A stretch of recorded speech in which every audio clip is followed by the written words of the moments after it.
Years ago, Blair sacrificed her hands to secure Jasper a lifetime of success, and to build a seemingly perfect marriage in the eyes of others. Decades later, in an intensive care unit, as Jasper lay on the brink of death, he whispered, "Blair, I'm here." Blair responded softly. Jasper's cloudy eyes stared at the ceiling, as though gazing through the white walls to a distant past.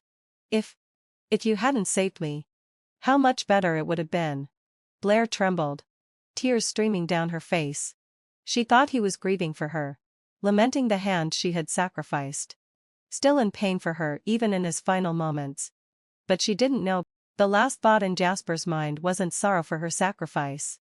It was a deep, suffocating regret that had festered for a lifetime. Amid the violent jolts and the deafening roar, Blair suddenly opened her eyes. What she saw wasn't the sterile white of the hospital room, but a dim, overcast sky, with dust swirling through the air. The cries, the screams, and the muffled sounds of collapsing buildings filled her ears. She froze, staring at her own hands, caked in mud, yet still young and strong. Around her, soldiers in green and medical personnel in white rushed by, shouting orders. Was this the site of the earthquake? The place that had imprinted itself on her soul, that had changed her life forever? Had she returned? Back to the day when Jasper had been buried, and she had rushed toward him, heedless of everything? The shock was overwhelming, and for a moment, her mind could not process it. But her body reacted before her consciousness could catch up. Her gaze locked on the familiar ruins ahead. The temporary communications point set up by the military can and was now a pile of rubble. Jasper was beneath it. Memories from her past life flooded her like a tidal wave.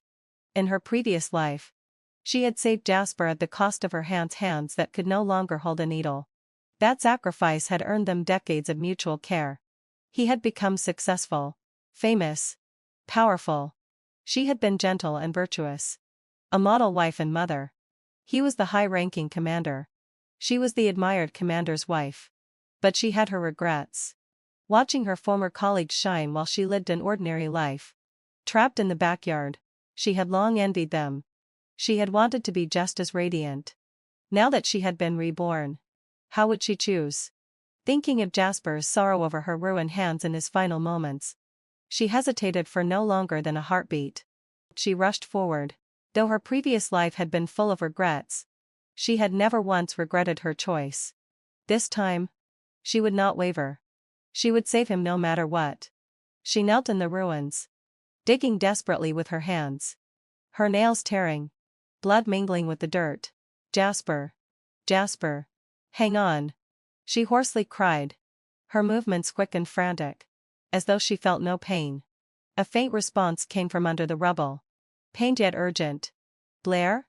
Is it you? Get away, quickly." Blair paused, wondering if she had heard wrong.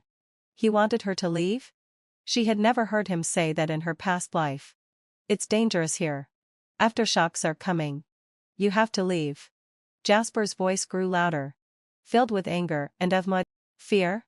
Blair gritted her teeth, digging even faster. "No. I have to save you. I don't want you to save me. Go." Blair's heart ached. He was so determined not to let her ruin her hands.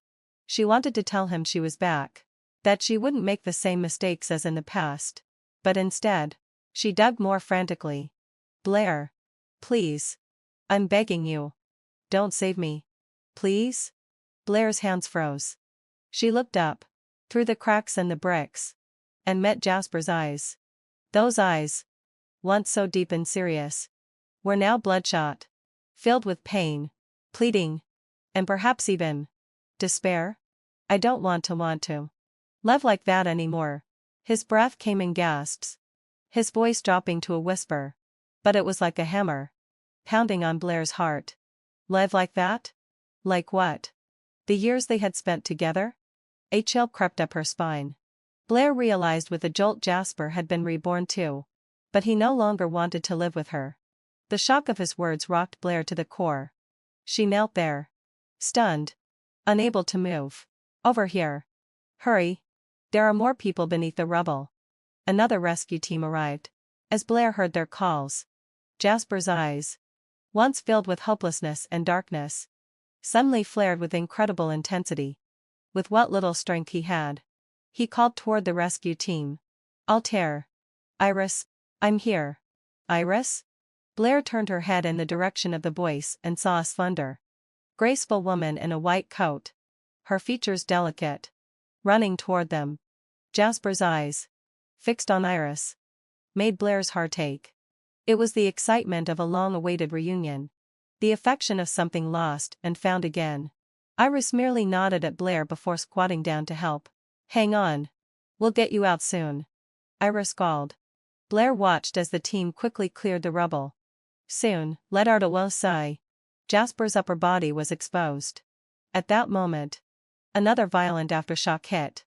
The earth trembling as stones rained down from above. Watch out! Iris shouted, trying to shield Jasper. Almost simultaneously, Jasper, trapped beneath a heavy slab of concrete, stretched his arm out desperately, shielding Iris from falling debris.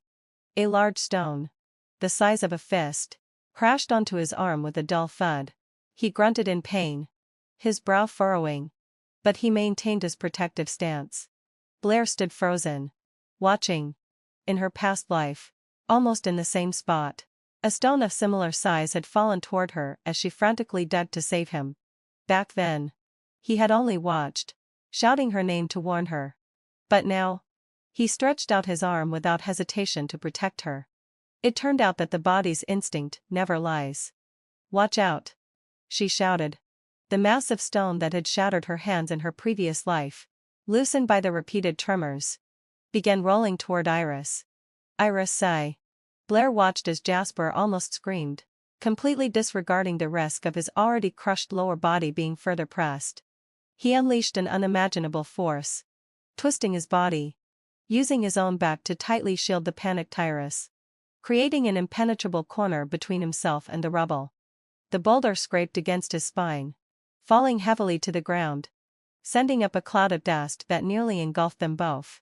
Jasper let out a pained groan, his face paling in an instant, beads of cold sweat dripping down his forehead. He was clearly more seriously injured now, but when he saw that Iris was unharmed, Jasper smiled, his face filled with satisfaction.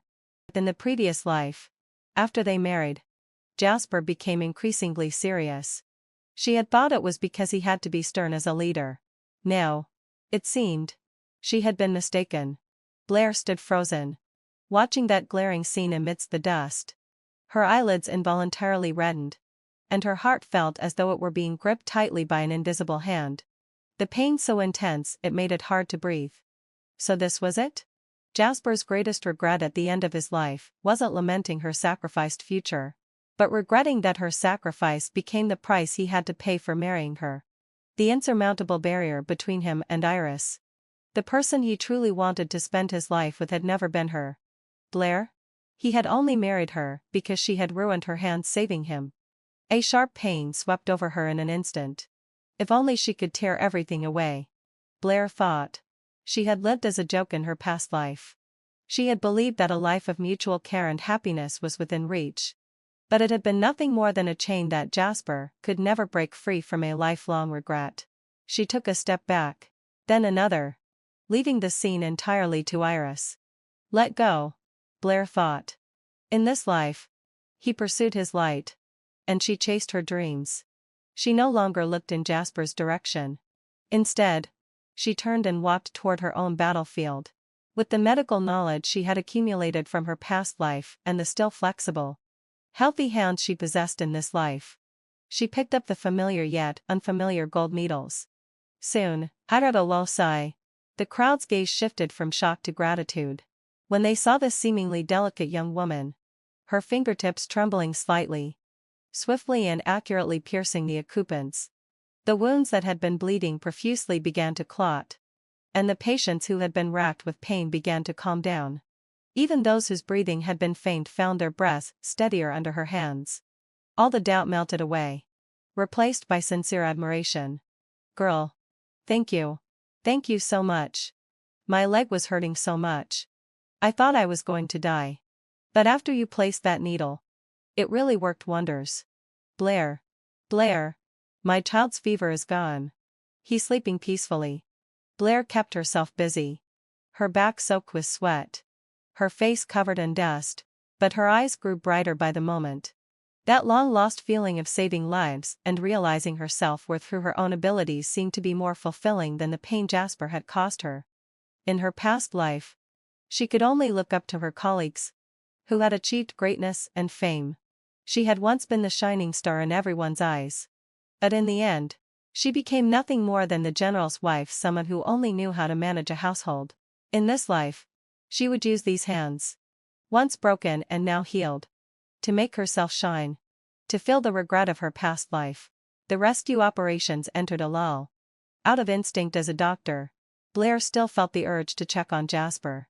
She knew well that his injuries were severe, especially since he had shielded Iris from that massive boulder, and his spine and internal organs were likely hurt in the process. If not treated with the best herbs immediately, there would likely be long-term consequences. In her past life, even when her hands were injured, she endured excruciating pain and stayed up for several sleepless nights, making Blair family's traditional bone-strengthening and muscle-healing ointment for Jasper's treatment. It ensured that Jasper would continue to thrive, rising to the top of the battlefield, achieving even greater heights. This time, her hands were whole, and making the ointment was much easier. When she found the temporary medical tent where Jasper was, it was already evening. The tent was lit by a lantern, the yellowish light spilling out, and low murmurs could be heard inside. "Stop calling me Jasper," over and over. "It sounds so distant. If it weren't for you, my life might have ended back there." It was Jasper's voice, tinged with a warmth that was worlds apart from his earlier rejection of her. Iris's voice was soft. "Don't say that. Saving lives is my duty. Though, we're in so much danger. How could you dare use your body to block that stone?" Jasper's voice was low, but it carried warmth. "At the time, I didn't think about it. I just saw the stone heading for you, and I panicked. It was instinct. Now, thinking back, I'm glad I blocked it. You can't be so reckless again. Seeing you hurt like this. If I had to do it all over again, I would still do the same thing." Jasper's voice came again. If he could do it all over again, he would make the same choice. In that case, in her past life, if she hadn't been the one to save him first, would this same scene have played out?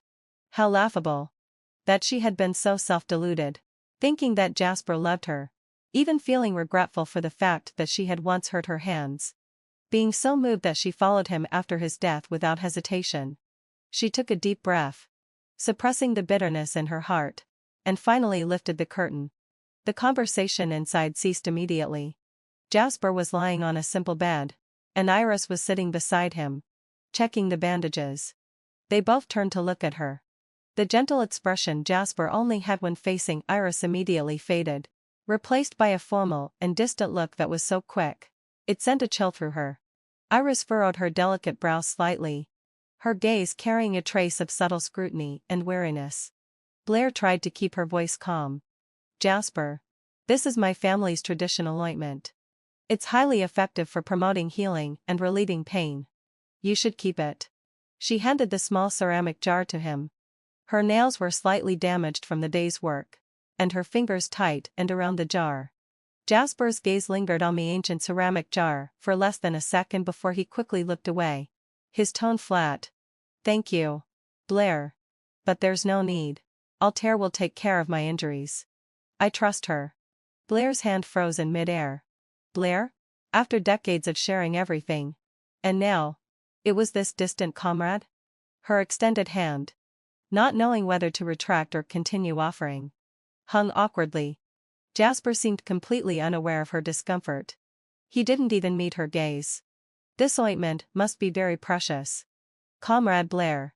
You should take it to someone who has more need of it," he said. Comrade Blair. Someone who has more need of it. Those words neatly drew a line between the years of their relationship and the distance now between them, making the distinction painfully clear. Blair felt her cheeks burning uncontrollably, the embarrassment and disappointment welling up inside her.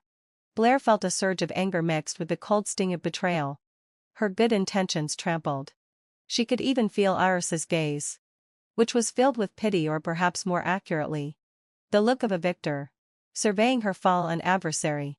She silently withdrew her hand, tightening her grip around the cool ceramic jar.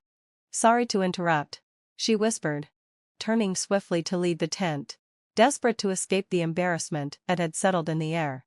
From inside, she faintly heard Iris's soft voice. "She meant well. You know what you've done. It's really hurtful to her." And Jasper's deep but clear reply: "It's because she meant well that I can't let things be unclear. I can't let her misunderstand, to avoid unnecessary trouble." Blair had no heart to listen further. So it was true. In this life, she had become nothing more than his trouble. Her chest tightened. A suffocating anger lodged within her. But the aftershocks kept coming. Sharp whistles and urgent calls pulling her attention back, not allowing her time to dwell on the pain. She had just secured her first aid kit when a voice shouted from afar: "Blair! Blair! There's a child here. Ruptured aorta. I'm on my way." She wiped the dust from her face and, without hesitation, sprinted toward the new rescue point. Shortly after she left, Jasper's condition worsened. Fearing long-term damage, his father arranged for him to be transferred to a better-equipped military hospital, with special approval for Iris to accompany him. When the helicopter carrying Jasper and Iris took off, Blair was kneeling in the ruins, carefully performing emergency treatment on a wounded soldier whose leg was impaled by rebar. Sweat ran down her temples, mixing with blood and dust, but she barely noticed. "Doctor, am I going to be crippled?" The soldier's voice trembled, eyes filled with terror. Blair looked up, offering a reassuring smile as her hands moved with speed and precision. "Don't worry. Trust me. Your leg will be fine." She quickly applied the needle to stop the bleeding. "My hands are back now, and I'll make sure they're put to their fullest use." Amid the busy days and countless "thank you, Blair," her heart, which had ached for Jasper, began to fill little by little, becoming resilient. There were still so many injured needing care. This was where she belonged. The old commander, witnessing her hands covered in blood as she treated patients, couldn't help but praise her. "Blair, you're remarkable." Blair only smiled and nodded. She was determined to make up for the regrets of her past life. With the military and civilians working together, the disaster situation finally began to ease. The disaster zone stabilized, and the troops returned victorious. For her outstanding performance, Blair was awarded a special commendation from the military district. "Comrade Blair, disregarding personal safety to save lives and alleviate suffering, has exemplified the noble character of a revolutionary military doctor." The words of the award presenter echoed across the square. The applause from the crowd was thunderous. Blair stood proudly, her chest adorned with a red flower, her hand gripping the medal, filled with both pride and satisfaction. In her past life, she had only gazed up at the glory of others. But this time, the honor, the light, was finally hers. Back at the military hospital, she occasionally overheard nurses talking about Jasper. They spoke of the closeness between him and Iris. Whenever they saw her, the conversations would halt abruptly, and Blair acted as if she hadn't noticed. In her past life, despite all her efforts, Jasper had still been left with lasting injuries. On rainy days, his back and waist ached persistently. This life, however, he had worsened his injury by shielding Iris from a falling boulder. Jasper was an excellent soldier. In her past life, it had taken him 20 years to rise to the position of the district's top commander. He had made tremendous contributions to the country and its people. Blair went to visit Jasper's ward. As she reached out to knock on the door, a conversation from inside made her pause. "I heard Blair made an achievement in the disaster zone and was awarded." Iris's voice, tinged with a hint of unmasked disappointment, was faintly audible. "If I had come back a few days later, maybe." "Don't think so much." Jasper's voice was warm but firm. "Your abilities don't need a medal to prove them. Trust me. I will make sure you stand at a higher place and receive the glory that belongs to you." Blair's fingers curled slightly. Had they already confirmed their relationship so quickly? Iris's voice became teasing. You always know how to soothe me. That's the district's award. Jasper chuckled softly. Want honors? Wait till I'm better. I'll take you to the training field. And I'll win them for you. My wife, Iris, will stand at the highest podium for all to see. Who's your wife? Iris's voice trailed off, full of shyness. When I'm better, I'll definitely marry you. Blair felt like she had come at the wrong time. Slowly, she lowered her hand, turning to leave. Who's at the door? Jasper's sharp voice caused Blair to freeze mid-step. She had no choice but to turn back and gently push open the half-closed door. It's me, Edding fulfilled my sigh. Blair. The two inside looked at her. Their expressions varied. Iris's face briefly flickered with discomfort before she quickly masked it with a neutral expression. Jasper furrowed his brow slightly. His tone distant. Comrade Blair. Is there something you need? It used to be just, Blair. Blair. But now, hearing Comrade Blair, it felt strange to her. She stated her purpose directly. I came to check on your injuries. Your injuries are unusual. Especially the spinal and internal organ trauma. If not treated carefully, there could be future complications. In the future. Thank you for your concern. Jasper interrupted. His tone even more distant. I'm recovering well. Iris is a skilled doctor. I trust her. Blair persisted. Jasper. I'm not questioning Iris's abilities. But the medical techniques passed down in my family are more targeted for these types of internal injuries. Let me check you. It might. Comrade Blair. Jasper cut her off again, his brow furrowing deeper. I think I've made myself clear before. I trust Iris. And we're about to get engaged. For the sake of avoiding misunderstandings, I ask that you keep your distance. I don't want my fiancé to get the wrong idea and cause unnecessary trouble. Blair couldn't believe what she was hearing. Jasper was actually saying this? Even if they were no longer a married couple, they had grown up in the same compound, had shared a bond since childhood. Was he truly trying to sever everything? Jasper continued. My body. I know it best. I trust my future wife. If anything happens, I'll take responsibility for the consequences myself. Future wife. Responsibility. But she was afraid he wouldn't be able to bear it. Blair persisted. Jasper. I'm only here because our families have been close for generations. And we grew up together. I'm not here with any other intentions. You know my family's medical skills are passed down through generations. Especially for external injuries. No need for unnecessary fuss. Jasper interrupted again. I told you. I know my body. We grew up in the same compound. And I've always considered you a sister. But you're not my real sister. If Comrade Blair has time, you should focus on other comrades. I'm fine with Iris here. Blair felt deeply embarrassed. She just didn't want this outstanding soldier to be left with any hidden injuries.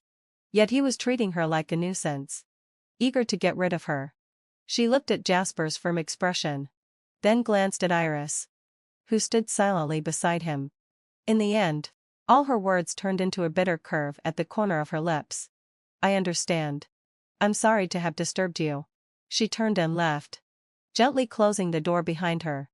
As she reached the corner of the corridor, she faintly heard Iris's concerned voice from inside the room.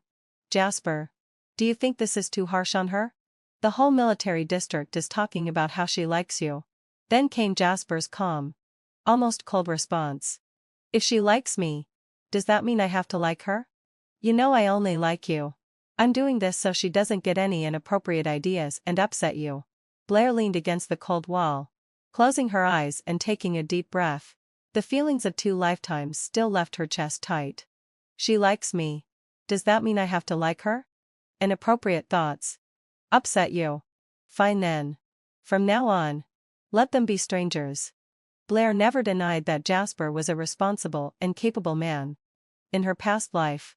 Even though Jasper liked Iris. Once they were married, he suppressed his feelings for a lifetime. Staying by her side and sharing their lives together. So much so that, until the end, she never realized he had feelings for another woman.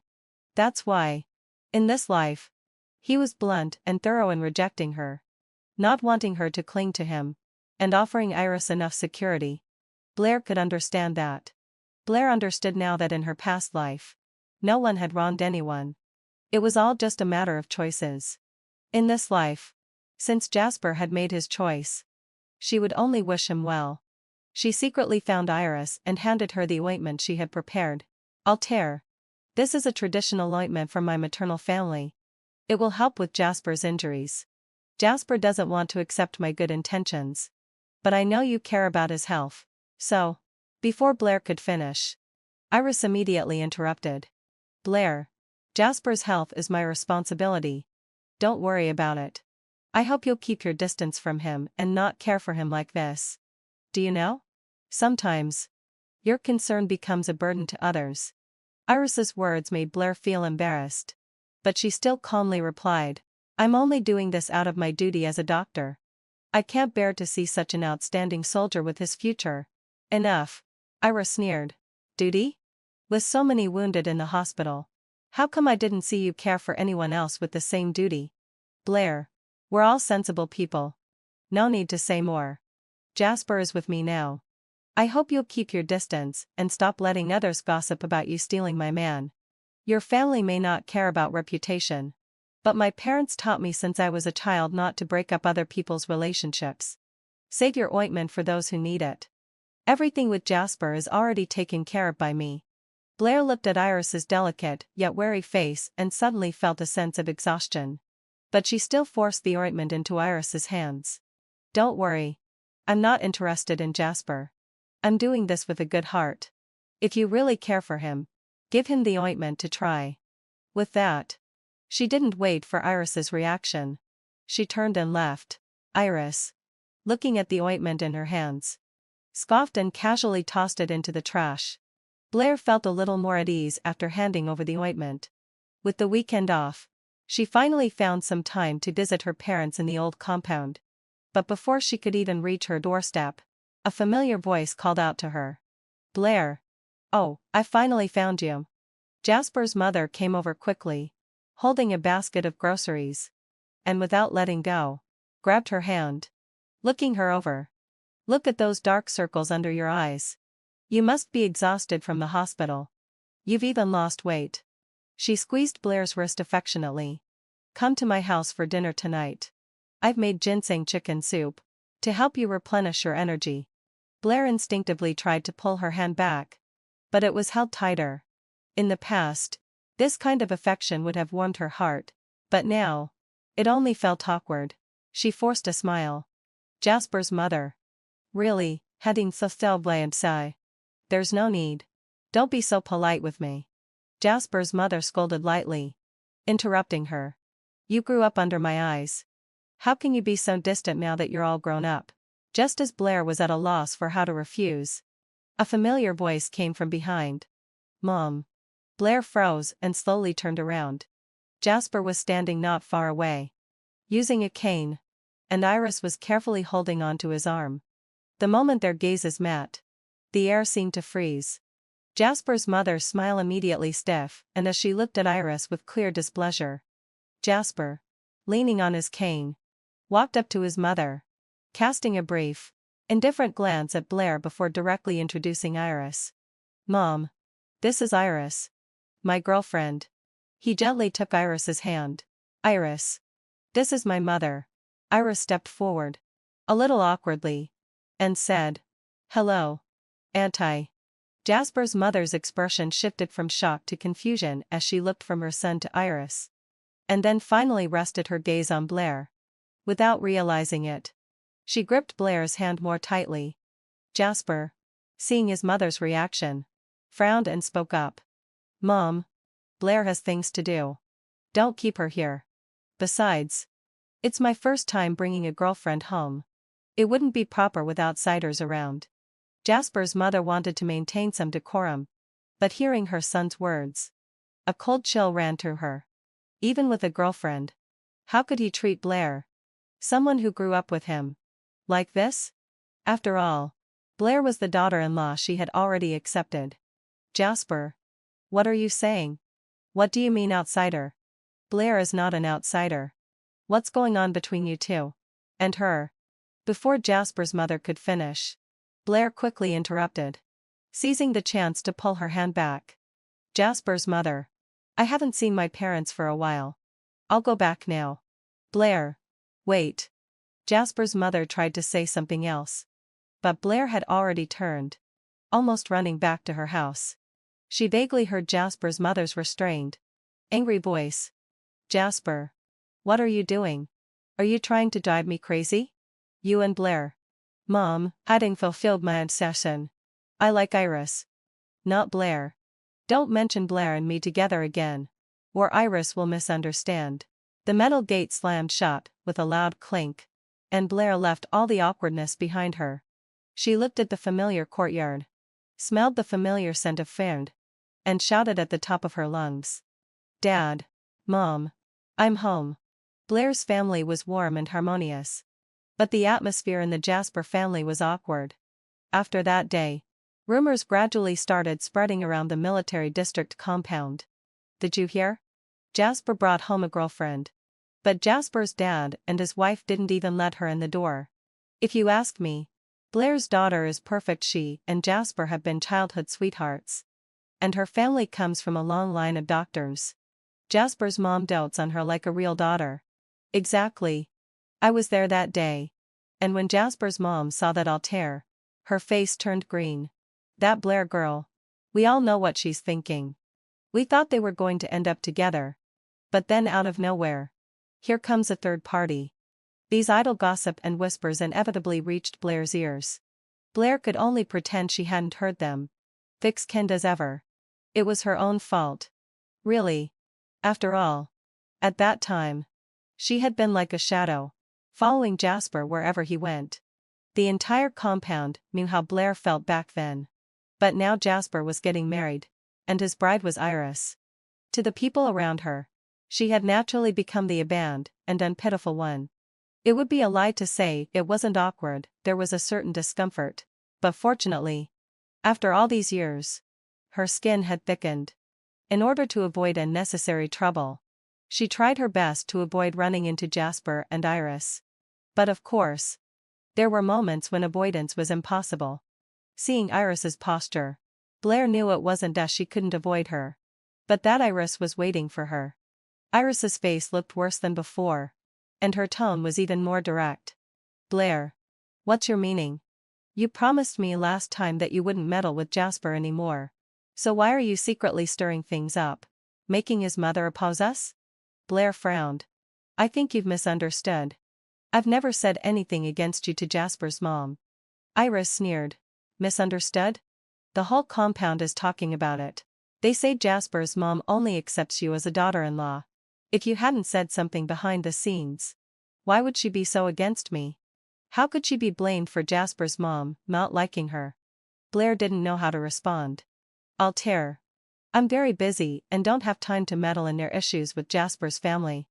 If Jasper's mom doesn't like you, you should look at yourself, not come here and make trouble for me, Blair said, her voice full of sarcasm. You say you haven't meddled. Then tell me. Why is it every time I visit Jasper's mom, she mentions you? Saying things like Blair's been sensible since she was little, and Blair is good at medicine? Blair. If you dare to do something, you should own up to it. Acting magnanimous in front of Jasper while subtly encouraging his mom to suppress me. What are you really up to? Blair rolled her eyes. Did Jasper's mom say anything wrong? I've always been sensible. And my medical skills are indeed good. What's wrong with older generations praising younger ones? Just because Jasper's mom complimented me. Do you want to make trouble for me? What has she complimented Keith? Would you want to discuss that too, Keith? Who's that? Blair almost laughed at Iris's question. Keith was a stray dog in the compound who wagged its tail at anyone. Blair had just mentioned it casually, but Iris had taken it seriously. But if she told Iris that Keith was a dog, would Iris think she was comparing her to a dog? Blair quickly changed the topic. Altair. As I said before, I and Jasper are just pure revolutionary comrades. Your issues with him are none of my business. If you still think I'm secretly plotting against you, I have nothing more to say. With that, she turned to leave. But Iris called out behind her. Stop. Iris raised her voice, drawing the attention of passing medical staff. Blair. I hope you remember your place. Jasper and I have already applied for our marriage registration. And I am now his fiancée. Please keep your distance from him and his family. Don't show up in front of them again. Blair felt a surge of anger. Altair. Even if you are Jasper's fiancée. I've lived in this compound for 20 years. Now you're telling me not to appear in front of the Jasper family. Are you saying I can't come back to the family compound? Since when do you have the right to tell me what to do? They kept pushing. And she kept retreating. Did they really think Blair had no temper? She turned to leave but saw Jasper standing behind her. Jasper looked at Blair. His eyes cold. Comrade Blair. I was wrong before. When you followed me around, I didn't clearly reject you.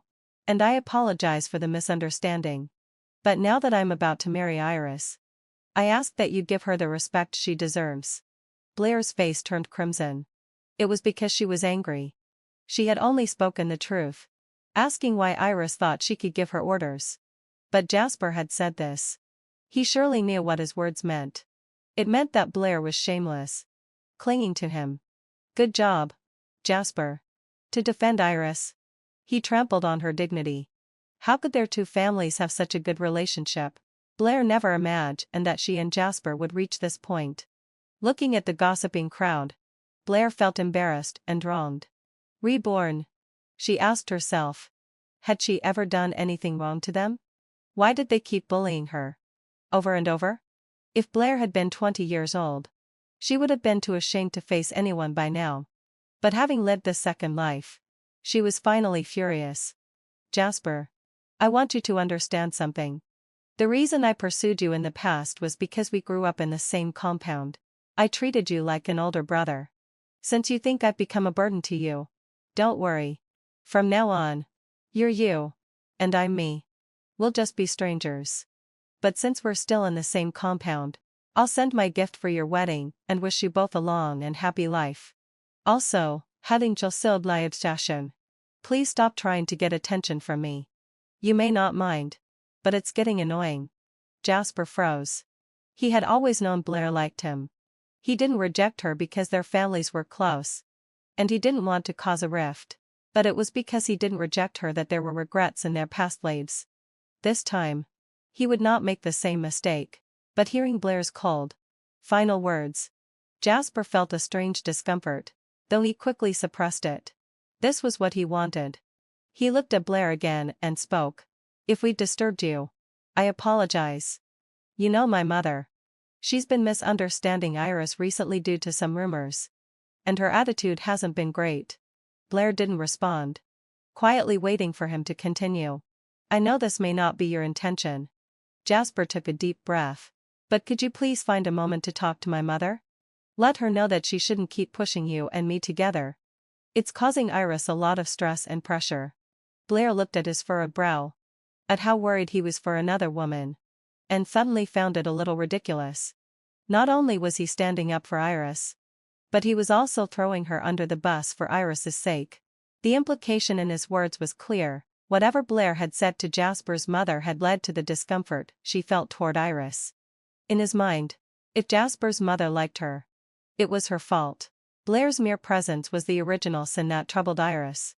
She didn't want to continue entangling herself with him, and she wanted to sever the ties completely. She gave a light nod. All right. I understand. Jasper seemed to relax, though there was a hint of guilt in his expression as he added, thank you. And, as for the past, it's all over now. We should both move on to new lives. Yes. It's all over. Blair repeated his words. Jasper. Altair. Is there anything else? If not, I have things to do. Jasper looked at her distant demeanor. His lips moved, but in the end, he said nothing. He turned and walked away, leaning on his cane, with Iris following silently behind him.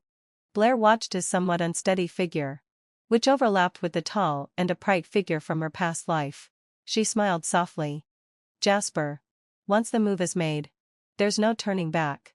Look ahead, and never regret. Blair was a woman of her word. Since she had promised, she picked a time to visit Jasper's family. When Jasper's mother saw her, she was overjoyed. Blair, come in. I just made some white fungus soup. Would you like a bowl? Jasper's mother. You don't need to bother. Blair stopped her, her tone serious. I came today to clear something up. Jasper's mother noticed the serious look on her face and seemed to sense what was coming. The smile faded slightly from her lips. What's going on, Blair? Why so serious? Blair met her gaze directly, her voice clear and firm. Auntie, I know you've always liked me and treated me like a daughter. I've always respected you. But I think there may be a misunderstanding between us regarding Jasper. Jasper's mother pursed her lips, not responding. I've grown up with Jasper. Our friendship is something I truly value. But my feelings for him have always been like those of a sister, nothing more. Blair spoke each word with clarity. That was the case before. It's still the case now. And it will never change. Jasper's mother couldn't help but speak up. But Blair. You once Blair smiled gently, cutting her off. That was when I didn't understand things. Now that Jasper has found someone he truly loves, I'm really happy for him. Altair is a great girl. And they're perfect for each other. Leaning forward, she took Jasper's mother's hand. Auntie, please don't continue to associate me with Jasper. It's unfair to Altair. And it's also causing me trouble. Jasper's mother froze, surprise and disappointment flashing across her face before she sighed deeply. Blair, are you speaking from your heart? Blair nodded. Absolutely. Jasper's mother, you will always be an elder to me. And I'm grateful for your kindness. But matters of the heart can't be forced. I hope Jasper finds happiness. And it's clear that his happiness lies with Altair. Jasper's mother fell silent for a long while before speaking slowly. Auntie understands. I've misunderstood. But you can't let them drift apart from me because of this. After leaving the Jasper family home, Blair felt a sense of relief. The sky was blue, and the sun shone brightly. She had finally severed the last unnecessary connection with her own hands. After their heart-to-heart, Jasper's mother, though disappointed, no longer tried to link Blair and Jasper together. However, the two families' interactions slowly faded. When they did occasionally run into each other in the yard, Jasper's mother would still greet Blair with a smile. Blair, off to work? But the excessive warmth was gone, replaced by a more measured politeness. Blair found this new dynamic more comfortable. Yes. Jasper's mother. There's a difficult case I need to consult on today. She would respond politely, then hurry off to the hospital. At times, in the hospital garden, she would see Jasper and Iris walking side by side, Iris carefully supporting Jasper. The two of them whispering. Their faces lit up with happiness. Jasper. The doctor said if you keep up with your rehab for another 2 months, you can ditch the cane. I'm glad you're with me. Hearing their conversation, Blair would calmly walk around them. Her heart no longer stirred at these fleeting moments. Her world now revolved around silver needles, medical books, and patients. During the day, she treated patients. At night, she sorted through the family's medical records, combining the knowledge from her past life with the experiences of this one. She began writing the Golden Needle Therapy Insights. Blair. This acupuncture plan for this case. A young intern holding a medical record asked humbly for guidance. You need to pay special attention to the depth and angle of the needle insertion here. Blair patiently explained. Her golden needle glowing softly under the light. Life was busy and fulfilling. And the disturbances related to Jasper had finally become a thing of the distant past. Time flowed like water, quietly slipping by. Half a year passed in the blink of an eye. That spring, the military district was holding a joint competition. In the cafeteria, soldiers were discussing the event. I heard this competition is linked to promotion opportunities. Jasper will definitely participate. Right? He's the best in our district. A young soldier said, giving a thumbs up. Our Hugo isn't bad either. Blair walked past, holding her lunchbox, ignoring the gossip around her. In her past life, it was during this very competition that Jasper gained fame, standing out with absolute superiority, winning first place. and being promoted beyond expectations, quickly rising through the ranks. But this time, none of that concerned her. She heard that Jasper's injury had recovered well, the cast had been removed, and he was intensifying his training. Iris was a good companion, accompanying Jasper every day for a jog around the track. Blair thought Jasper would eventually achieve great success, and she would also shine brightly. However, the course of fate had already quietly changed the moment she was reborn. But at this moment, no one had noticed. On the day of the competition, Blair, as a member of the medical support team, stood with the other medical personnel at the medical station. She skillfully checked the emergency supplies, unaffected by the lively atmosphere on the field. When it was Jasper's team's turn to compete, Blair subconsciously glanced over. That man, even after suffering a serious injury, still stood tall at the starting line, his back straight and his eyes sharp, radiating the tough, soldierly aura he was known for. As the competition proceeded, Jasper's performance remained impressive at first. His physical strength and skills demonstrated his solid foundation. Iris in the stands clutched her handkerchief tightly, her eyes full of pride. However, when they reached the obstacle course that required high-intensity weight-bearing and rapid maneuvers, an accident occurred.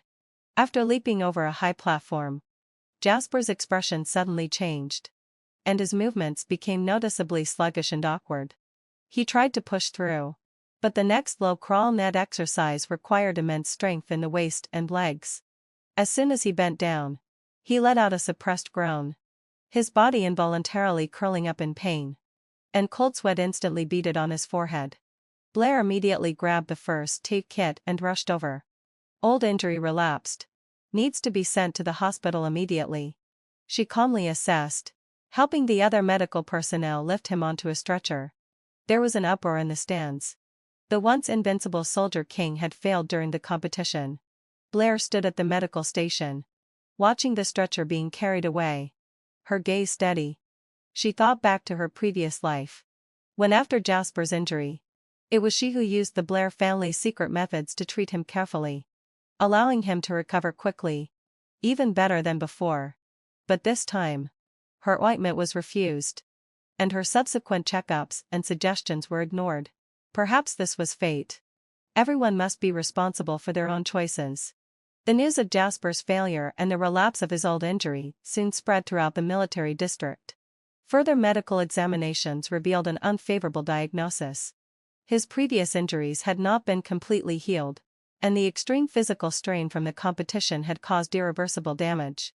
The doctor's verdict was clear: he was no longer fit to stay in the high-intensity, high-risk combat units. This news was nothing short of a thunderbolt for the Jasper family. Jasper's father, the chief of staff of the military district, had spent his entire life in the military, and he had high hopes for his son. Jasper's mother was beside herself with worry, like an ant on a hot pan. That evening, Blair had just returned home when she was called to the living room by her parents. Sitting on the couch were Jasper's father and mother, both looking troubled. Blair's mother spoke first. "Blair, you know, Jasper's parents came because they wanted to ask for your help, and your medical skills are far better than mine." Before her mother could finish speaking, Blair already understood. Sitting down calmly, Jasper's mother immediately grasped Blair's hand, her tears already flowing before she spoke. "Blair, Auntie knows that some things in the past were Jasper's fault, but this time, you must help him. He cannot leave the military. That's his life. You know." Jasper's father also looked grave.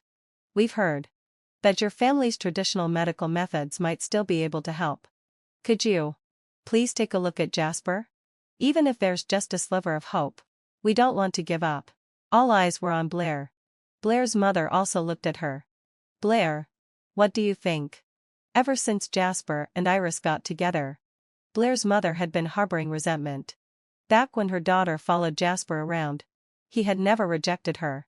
But in the end, he brought Iris home, distancing himself from Blair and causing her daughter all that embarrassment.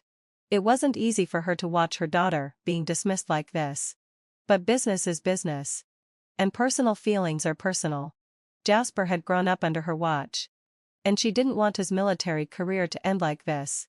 Her daughter's medical skills had advanced by leaps and bounds this year, already surpassing her own. So, despite knowing that Blair felt wronged, she still had to speak up, hoping her daughter could help. Blair raised her eyes to look at the expectant faces of Jasper's father and mother. Her voice calm and unwavering, "Mom. We'll go see Jasper." At the mention of Jasper, everyone in the room paused. They knew the two had become distant, but they didn't expect it to have come to this. Blair's mother nodded and said, "Then we'll go to the hospital tomorrow to check Jasper carefully." Jasper's father and mother thanked them profusely, as though they had grasped the last straw of hope. However, they didn't notice that Blair had always referred to it as taking a look rather than treating him. From Blair's experience in both lives, she had almost predicted today's outcome when Jasper had refused her. He truly was no longer suited to stay in the military. Thinking of the Jasper from her past life, who had ultimately become the chief of the military district, Blair couldn't help but feel a twinge of regret. But she had also tried to change things. The next morning, Blair's mother brought her to Jasper's hospital room. Jasper lay on the bed, his face ashen, his once sharp eyes now empty. Iris was holding his hand tightly, her eyes filled with worry. "Jasper, don't worry. Auntie's family's medical methods will surely help," Iris gently comforted him. Jasper simply closed his eyes, his tightly pressed lips betraying the despair within. Blair's mother carefully examined his injuries, pressing and inquiring, then taking his pulse. Blair quietly assisted from the side, noting down the details of the examination. "Does it hurt here? Any numbness in your legs?" "Yes." After the examination, Blair's mother washed her hands and frowned deeply. Blair went over everything again, carefully checking. As she was doing so, Jasper finally opened his eyes, gazing at her with hopeful eyes. Blair finished her checkup, looked at her mother, and shook her head. Seeing this, Jasper slammed his fist against the bed. Jasper's mother knew the answer but couldn't help but ask, "Mother-in-law. I mean, Blair's mom. What's the verdict? Will Jasper be all right?" Everyone's heart tightened. "Jasper's injury," Blair's mother said slowly, "has been delayed for too long. If it had been 6 months ago, right after the injury, if we had applied our family's ancestral acupuncture technique to open up the meridians, combined with a special medicinal ointment for external application and internal consumption to strengthen his vitality, perhaps we could have fully cured it, leaving no after effects." She paused, and under the suddenly dire and gazes of the Jasper family, continued, "But now, the meridians in the injured area have become blocked and adhered. The internal injury has become chronic. Now, all I can do is try my best, using acupuncture and medicine to alleviate his pain and improve some of his functions. But if you want him to recover to the point where he can endure the intense training of a combat unit, I'm afraid it's impossible." The 3 words, "impossible," struck the hearts of everyone like a hammer. Jasper's mother's face turned pale, her body swaying, nearly losing her balance. Jasper's father looked as if he had aged 10 years in an instant. Iris's tears welled up. How could this happen? Jasper. Suddenly, Jasper's mother shot her head up, glaring at Blair. "Blair. You were at the disaster site at the time. You could have saved him. You had the ability. Why didn't you treat him?" Her voice rose sharply, filled with anger and accusation. Is it because he wouldn't marry you and chose Iris instead, that you deliberately didn't help him? You just watched his future get destroyed? I treated you like my own daughter. How could you not help him? How could you not save him?" Her words were like thunder, shaking the room. Jasper's father looked at his wife in shock, then at Blair. Iris stopped crying, her eyes now looking at Blair with a complex expression. Even Jasper, lying on the bed, suddenly opened his eyes and looked at Blair, his gaze filled with disbelief and deep pain. All eyes, like a spotlight, instantly focused on Blair. In their gazes, there was despair, hidden suspicion, and painful struggle. Blair stood there, bearing the weight of all their stares. She remembered Jasper's resolute rejection under the rubble. The ointment he had pushed away in the tent. The cold distance he had drawn outside the hospital room. His reckless devotion when shielding Iris from the stones. And his calm request for her to clarify the situation. Gratitude in a past life. Resentment in this one. 60 years of mutual respect. 1 year of being like strangers. She slowly raised her eyes. Her gaze calmly sweeping across Jasper's mother's agitated face. Across Jasper's father's sorrowful eyes. And Iris's complex expression. Before finally landing on the man lying on the bed. The one who had been entwined with her across 2 lifetimes. She smiled gently. I did save him. Blair's calm words. I did save him. Were like cold water thrown on a raging fire. Freezing the heated atmosphere of blame in the room. Jasper's mother opened her mouth. As if she wanted to say something. But was silenced by Blair's next words. But Jasper rejected it time and again. I also asked Altair to try and persuade him to use my ointment. But it seems they didn't use it. If only Jasper had trusted me once. Perhaps he wouldn't be in this situation now. Blair's gaze briefly swept over Jasper. Pale on the bed. The details. You should ask Jasper himself. He knows best. After that. She no longer looked at anyone. Linking her arm with her mother's. Mom. Let's go.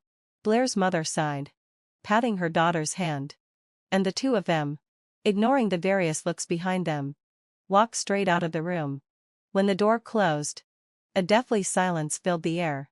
Jasper's mother turned sharply to her son. Her voice trembling. Jasper. Is what she said true? Did you refuse her help? Jasper closed his eyes. His Adam's apple moving violently. But he didn't say a word. Jasper's mother then looked at Iris. Blair said she gave you the ointment. Did you give it to my son? Iris's eyes darted away. And she said nothing. It's all your fault. You evil star. If it weren't for you, how could my son have ended up like this? As Jasper's mother lunged at Iris, Jasper suddenly opened his eyes wide. Enough. It's true. It was I who refused Blair's ointment. I refused her pulse diagnosis. And I wouldn't let Iris use Blair's ointment on me. It was all me. His voice was hoarse but clear. It's my Analo sigh. My pride. Thinking I could handle it myself. Not wanting to owe her anything. Not wanting her to have any more misunderstandings. All the responsibility lies with me alone. Iris has nothing to do with it. And neither does anyone else. He was, after all, a man of integrity. Even at this point. He didn't shirk responsibility. And still protected Iris. Jasper's mother collapsed into a chair. Covering her face and crying. She finally understood. It wasn't that Blair didn't save him. It was her son who had ruined his own future. She wanted to vent. To scold her son for being foolish. But seeing him. Broken yet still holding himself together. All the words caught in her throat. Turning into silent tears. Jasper lay there. Staring blankly at the ceiling. Didn't he want to vent too? He hated that fate had betrayed him. Hated his own stupidity. Hated the damn uncontrollable feelings. But who could he hate? Hate Blair? What wrong had she done? Hate Iris? She was even more innocent. All the bitter fruits were ones he had planted himself. And now he could only grit his teeth and swallow them down. After leaving the hospital room, Blair's mother walked silently for a while. Before finally sighing deeply. Blair. In the future. Stay away from the Jasper family. She felt it was unfair for her daughter. She had meant well. But was met with such accusations. Her daughter deserved better treatment. Blair nodded. Her heart not stirred much. I know. Mom. Jasper's military career ultimately came to an end. The organization suggested arranging for him to transfer to a civilian post. But he refused. Let me sit in an office all day. Watching others train? Jasper chuckled bitterly. I can't do that. Iris held his hand. Jasper. Whatever decision you make, I'll support you. A man of honor can make his mark anywhere.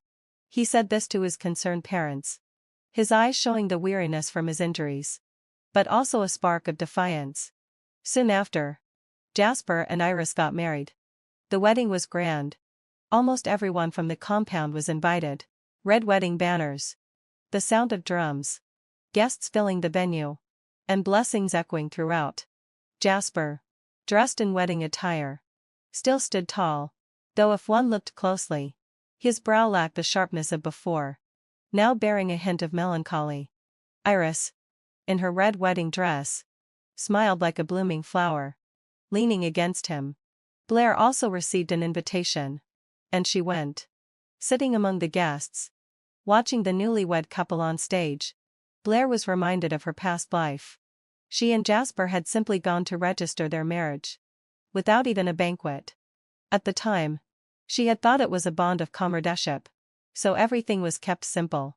But now, reflecting on it, she realized it was probably because the person he married wasn't the one he truly loved, and thus, he didn't put much thought into the details. In contrast, this time, he had truly put his heart into his relationship with Iris.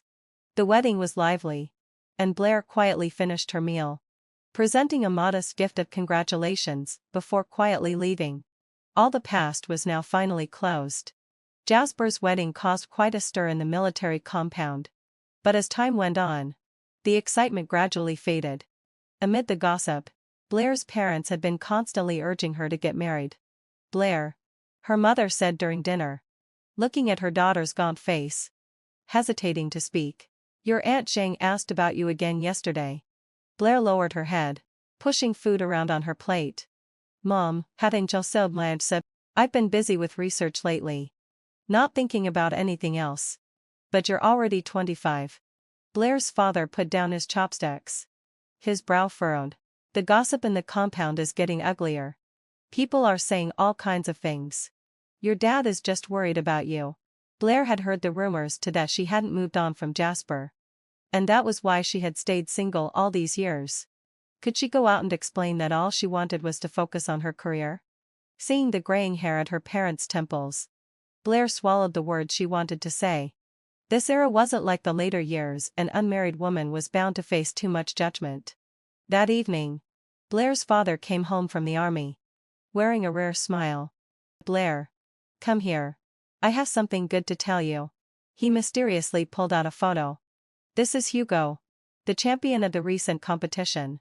He's a good guy. Want to meet him? Hugo? Blair froze. She remembered the name. Jasper had mentioned him in her past life, calling him a rare talent, though his old injury had flared up during the competition. And he had come second. This time, he had won first place. Blair was intrigued by the twist of fate, so she agreed to meet him. The meeting was arranged in a park. On the weekend, the park was filled with willows swaying in the breeze. Blair spotted a tall figure standing by the pavilion in the distance, constantly adjusting his collar. When Hugo saw her, he quickly walked over. Blair, I'm Hugo. Up close, he looked even more handsome than in the photo. His military uniform was neat, the epaulets crisp, and his features carried an inherent sense of integrity. They walked along the lakeside, and Hugo began to open up. Blair, actually, we've met before. Oh? At the earthquake relief site. His gaze was warm. I was injured, my leg crushed, and I had a high fever. It was you who used acupuncture to bring my fever down. Blair suddenly remembered a soldier who had been covered in blood but still insisted on letting other injured people be treated first. What's even more coincidental? Hugo pulled out a small ceramic jar from his pocket. This. Do you remember it? Blair froze. This was the same jar of ointment that Jasper had rejected. You handed this to me when you came out of the tent and just left, Hugo said, stroking the jar with gratitude. This ointment was incredible. My injury healed much faster. If it weren't for this, I wouldn't have been able to compete, let alone win first place. Blair's heart stirred. A simple gesture of hers had changed this young man's fate. Hugo, Blair said softly. We can start as friends first. Hugo's eyes immediately brightened. Yes, I'd like. That's great. The sunlight filtered through the willow branches, casting playful shadows on his shoulder. Blair suddenly felt that her mood had brightened as well, as if the man's smile had brought color to her own heart. Since that day in the park, Hugo had become a frequent visitor at the hospital. Blair. Hugo's brought you something again. The nurse smiled as she handed over a package. Today it's a packet of osmint the sugar. Blair accepted it helplessly. This was the 5th time this month. Sometimes it was seasonal fruit. Other times it was a scarf from a new supplier. And just yesterday, he had even brought her an exquisite fountain pen. Hugo must be spending all his salary on you. A colleague teased. Blair just smiled, feeling warmth spread in her chest. Without realizing it, she had become accustomed to Hugo's presence and his sincere, if clumsy, care. One day, a young soldier rushed into the hospital. Blair. Our captain has a high fever and can't get out of bed. Blair immediately grabbed her medical kit. How long has he had the fever? 2 days. But he refuses to come to the hospital. Blair hurried to Hugo's dormitory. Following the young soldier, she found him sitting at the desk, struggling to stay upright as he read a book. His face flushed with an unnatural redness. The soldier grinned and said, "Captain, I've called your wife over. Let's see if she can cure you." Blair's face turned bright red with embarrassment. Hugo tossed a pillow at the soldier. "You little rascal. Go run 10 laps on the field." "I won't." The soldier nimbly dodged the pillow and continued to complain. "Captain's been burning with fever for 2 days now. But he refuses to take any medicine. You have to discipline him properly." With that, he slipped away. Hugo scratched his head awkwardly. "Sorry. This kid loves causing trouble. I'm fine. Really. I'm just sorry you had to come all this way." Blair looked at his flushed cheeks, reached out to feel his forehead, and found it burning hot. "Still saying you're fine? You're almost at 39°C. Hugo stiffened as he felt the cool softness of her fingers touch his forehead, as if an electric current shot straight to his heart. The rugged man, usually composed on the training ground, felt an unusual heat spreading through him, especially behind his ears. He instinctively leaned back, stammering, "I am really fine." Blair, amused by his rare embarrassment, tried to keep a stern face. "Hugo, pretending to be fine in front of a doctor is not a good habit." Without another word, Blair pressed him back onto the bed and took out a thermometer. "Hold still. Let me check your temperature." Hugo obediently opened his mouth to hold the thermometer. But his eyes never left Blair, following her every movement with soft, admiring gaze. Blair pulled out the thermometer and frowned. 38.9°C. "How could you sit here reading a book with such a high fever?" Hugo gave an embarrassed smile. "Just felt a bit dizzy, and thought reading might distract me." Blair held a silver needle in her hand. "Take off your shirt. I'll give you a few acupuncture points. Then you can sleep well." Looking at her serious face, Hugo suddenly felt that being sick was worth it.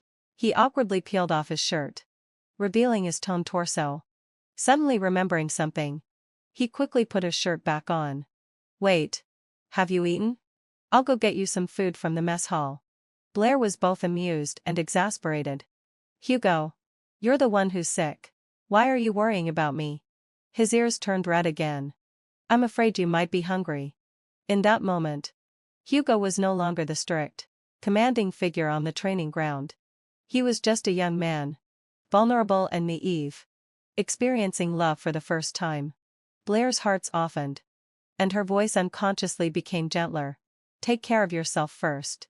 Once your fever's gone, we'll eat together." Hugo's eyes lit up immediately. "Really?" Blair nodded. "Once your fever breaks, come to the hospital and find me." The dormitory was sweltering hot. As Blair was about to leave with the medical kit, her eyes caught a framed photo under the glass on the desk. It was a picture of a young soldier wearing an old-fashioned military uniform. "This is..." Blair picked up the frame and froze.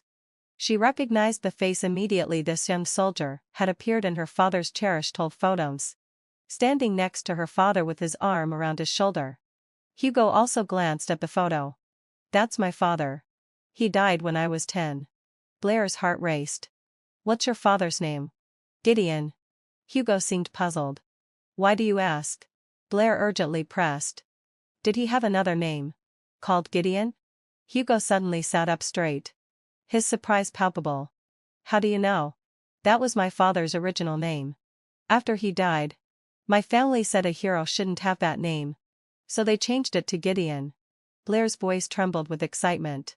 This photo. Can I borrow it for a moment? After receiving his consent, Blair rushed home, holding the photo tightly, and ran straight into her father's study. She pulled out the cherished photo album and carefully compared the pages, flipping through them one by one. It's really the same person, she murmured, lightly tracing the faces of her father and the young man in the photo. Blair, what are you looking for? Her father walked into the study. Look at this. Dad. Blair placed the two photos side by side on the table.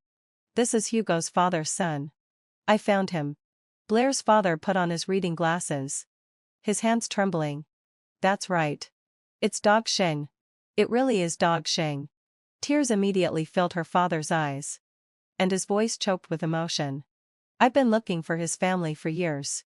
If Dog Sheng hadn't blocked that bullet for me on the battlefield, I would have been the one to die.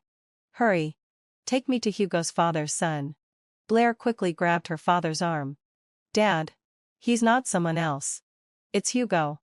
With this special connection as the son of her savior, Blair and Hugo's marriage was quickly arranged. Blair.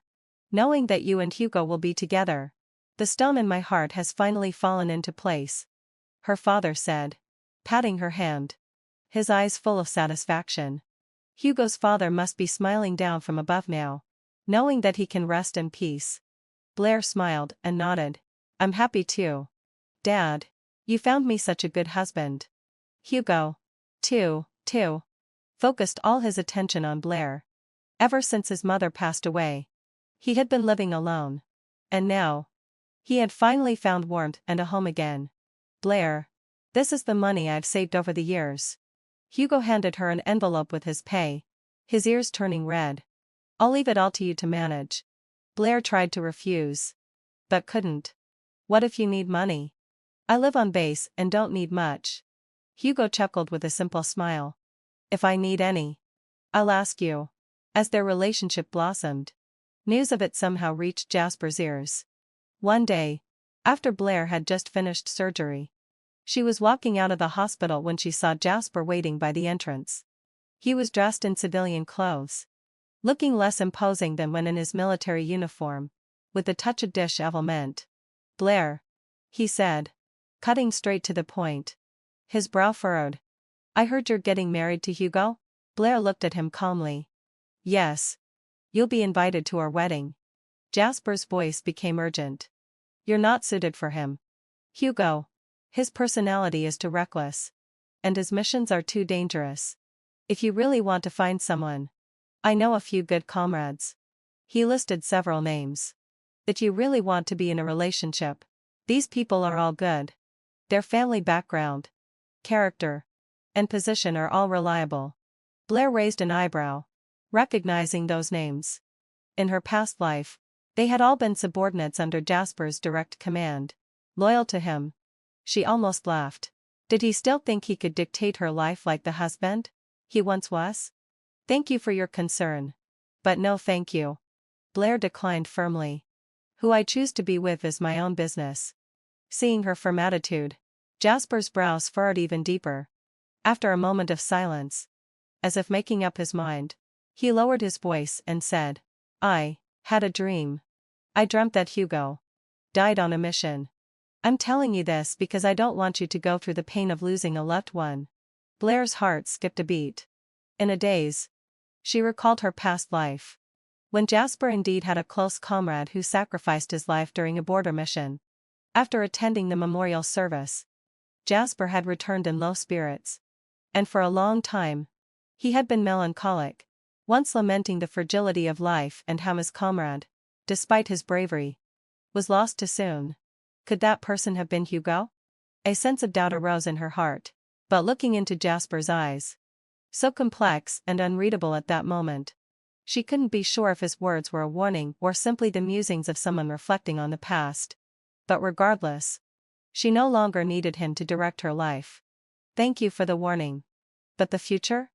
Who can say for sure? Blair's tone was distant. I trust the organization. And I trust Hugo's abilities. There's no need for you to worry about me, she added firmly. Jasper still wanted to persuade her. but Blair interrupted him. There's no need. Jasper. We each have our own paths to walk. Jasper looked at her detached demeanor. His lips parted. But in the end, all he left her with was, if you ever need help, you can come to me. Blair shook her head. Her voice resolute. Let's just keep our distance from now on. She never told Jasper that she, too, had been reborn. Hugo's fate had already been altered because of her. And she would do everything in her power to keep him alive. After marriage, Blair and Hugo's relationship grew ever deeper. Hugo never interfered with Blair's work, even going so far as to support her career wholeheartedly. Blair, isn't your hospital organizing a Chinese medicine research group? I think you should go for the leader position, he said. Blair looked up with a smile. You're supporting me to keep studying medicine? Of course, Hugo said seriously. Your acupuncture skills are a treasure. They shouldn't be buried. Don't worry about things at home. I've got you covered. They exchanged a warm smile, sharing a moment of mutual understanding. Time passed. And in the second year of their marriage, a political storm swept through the peaceful compound. One evening, Hugo returned from work, his face grave as he said to Blair, Blair, Jasper's father has encountered trouble. It seems they are sending him to a remote area in the northwest for re-education. Blair almost dropped her teacup. What? She clearly remembered that in her past life, while Jasper's father had suffered a blow to his career, he had merely been demoted. But this time, the punishment was severe enough to send him to a remote area? She put down the document in her hand.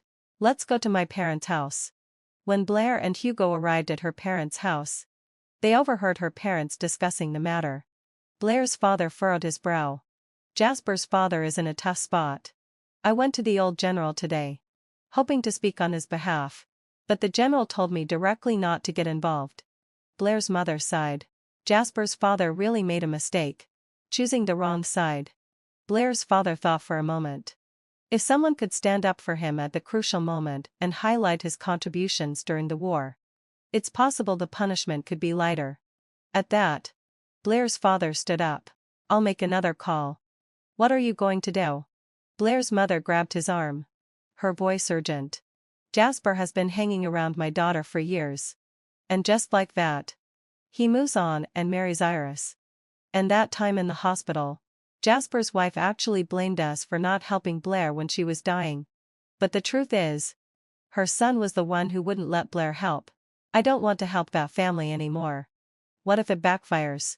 Blair's father hesitated, then sighed heavily. All right. I understand. Blair suddenly understood everything.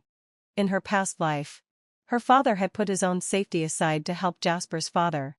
And that's why he was demoted twice. But this time, with no longer being connected to the Jasper family, and with Jasper's and his mother's actions creating a rift, her father wasn't going to bend over backwards to help them. The result? A punishment of being sent away to the northwest. This was the inevitable outcome after Jasper chose Iris in this life. Thinking it over, Blair felt a mixture of emotions. She remembered that around this time in her past life, Jasper's mother, devastated by what happened to her husband, had a stroke and became partially paralyzed. As her daughter-in-law, Blair had to quit her work and take care of her mother-in-law full-time, giving up her career completely. In this life, although Blair no longer wanted anything to do with Jasper, she couldn't help but remember the woman who had once treated her like a real daughter. She also remembered how, when Jasper was younger, he had genuinely treated her well. In the end, Blair couldn't bring herself to turn away completely. After dinner, she quietly called her mother aside. Mom, I saw Jasper's mom a few days ago. She didn't look well at all. Now that Jasper's father is in trouble, I'm worried she might not be able to bear it. She glanced at Hugo, who was clearing the dishes, and lowered her voice. I don't want to visit the Jasper family anymore. But for the sake of everything Jasper's mother has done for me in the past, would you mind going to check on her for me? Blair's mother sighed. You're too soft-hearted. Fine. I'll go tomorrow morning. The next morning, Blair's mother went to the Jasper family's house with her medical kit. She knocked on the door for a long time with no response. Feeling uneasy, she pushed the door open. only to see the horrifying scene inside. Jasper's mother was lying unconscious on the floor, surrounded by broken pieces of a teapot. The kettle on the coal stove had long been dry. Blair's mother rushed to check her, realizing that she had suffered a stroke long ago, with her limbs already stiff. Jasper's mom. Blair's mother's voice wavered as she tried to save her. Why is there no one here to help? Despite all her efforts, Jasper's mother's condition was too severe. By the time Jasper and Iris arrived at the hospital, it was too late. Blair's mom. My mom. Jasper knelt at her bedside, his voice choked with emotion. Blair's mother shook her head solemnly. It was too late. Even if Uatuo were alive, she wouldn't make it. She may never stand up again. Blair's mother was angry. Your father's being investigated and can't come home. Such a thing happens in your house. And neither you nor Iris bothered to check on her? Jasper closed his eyes in pain. He was also reborn. But because of the blow to his military career, he had forgotten such an important thing. When the news reached Blair, she was at the hospital, seeing patients. Her pen paused for a moment before she continued writing out the prescription. Even though she was reborn, there were still some things she couldn't change. No one spoke up for Jasper's father. And in the end, the disciplinary notice arrived. The day the notice was delivered, Blair happened to be at the military compound, picking up some things. From a distance, she saw Jasper's father standing alone at the doorstep, holding the notice that determined his fate. His back was hunched, as if 10 years had been added to his age overnight. Blair hesitated for a moment, then walked over. Jasper's dad, she called softly. Jasper's father turned around and, seeing Blair, managed to force a smile. It's Blair. Blair took an envelope from her pocket and quietly slipped it into Jasper's father's hand. Here's some money for you. The conditions in the Northwest are tough. You'll need it.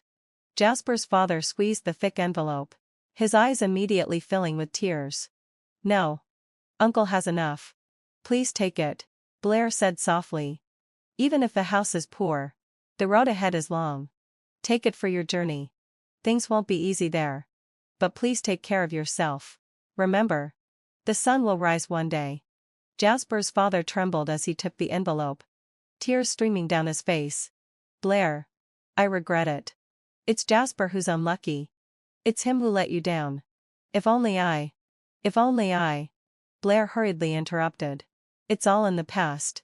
Please take care of yourself. At that moment, Jasper emerged from the house with his luggage, stopping when he saw Blair. Father. It's time to go. His voice was hoarse. Jasper's father glanced behind him, saw no one, and his face darkened. Where's Iris? Jasper lowered his head. She said there was an important surgery at the hospital today. She couldn't leave. Jasper's father sneered. Important surgery? She doesn't even have time to see off her father-in-law? He pointed at Jasper, his voice trembling. This is the woman you insisted on marrying? Back then. For her. You pushed Blair, a good girl, away. Now. Look at this. Look at it. Jasper stood there, speechless. The sunlight shone on him, casting a lonely shadow on the ground. Blair shook her head and turned to leave. Even after she had walked far, she could still hear Jasper's father's suppressed coughs and sighs. According to regulations, the Jasper family's house was reclaimed. Jasper's mother, too ill to go to the cowshed with her husband, was brought to live with Jasper and Iris. The moving day was particularly quiet. Jasper carried boxes by himself, sweat soaking his old military uniform. Neighbors watched with either sympathy or disdain, their gazes piercing into his back like needles. Look. Even Jasper's family has fallen. Keep it down. It's kind of pitiful. When the last piece of luggage was moved into the small, barely 15-square-meter dormitory, Jasper collapsed against the doorframe, gasping for breath. Looking at the cramped room, packed to the brim, he truly felt the meaning of family decline. Jasper. His mother lay in bed, weakly asking, I've been a burden to you. Jasper forced a smile. Mom. I'm your son. It's not a burden. Don't worry. The room is small now, But once I get promoted, I'll apply for a bigger place. But the pressures of reality quickly caught up. Jasper soon realized that the settlement money he received after leaving the army was all in Iris's hands. Since Jasper's father had been involved in an accident, Iris had moved back into the hospital dormitory. Without even offering an explanation, the weight of life suddenly fell entirely on Jasper's shoulders. Every day, he had to return home at a set time to give his mother her medicine, bathe her, and cook for her. Although his superiors sympathized with his situation, they were too afraid to help, pretending not to notice. Jasper's life became more and more difficult. One day, as he was picking up lunch to bring home, he was stopped by Druce from the logistics department. "Jasper, you've been leaving work early every day. That's not good." Druce looked at him with a sideways glance. "What? You think you're the boss's son or something?" Someone nearby sarcastically chimed in. "He's the son of a bad element. Acting all high and mighty." Jasper tightened his grip on the lungbox, his knuckles turning white, but could only lower his head. "Lorimer, my mother is seriously ill. It's just." Druce impatiently waved his hand. "Who doesn't have a tough time? If you want to take care of a patient, then submit a report and quit. Don't sit here doing nothing." The high-ranking official from the past. Jasper had never bowed his head to anyone before. But now, in this life, he had no choice but to lower his noble head and fake a smile for others. The mockery went on long enough before they let him bow. When he returned home, his mother, noticing his gloomy expression, cautiously asked, "Jasper, did someone at work give you a hard time?" Jasper forced a smile and placed the meal in front of her. "Nothing's wrong. Please eat while it's hot." Seeing his mother struggle to swallow, a pang of sorrow hit him. He remembered the day before when he had gone to see Iris, the woman who once promised to share his hardships, now giving him two options. Iris stood in the hospital hallway, her tone icy. "Either you publicly cut ties with your family, or we divorce. I won't quit my job to take care of a bedridden old man." Jasper could hardly believe his ears. "Iris, that's my father and mother."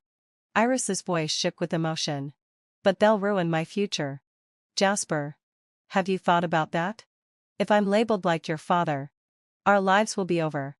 I've finally become a chief surgeon, and I won't allow it." "Jasper, don't say I'm heartless. If you must blame someone, blame your father's actions. If you want to blame someone, blame that your mother is a burden." Looking at the woman he had once been so devoted to, Jasper felt lost. In this life, he had finally won the light he had dreamed of. But why did reality seem so far from perfect? In his past life, the Jasper family may not have been as illustrious as Blair's, but at least it had been stable. In this life, the Jasper family had completely fallen, while Blair's family was thriving.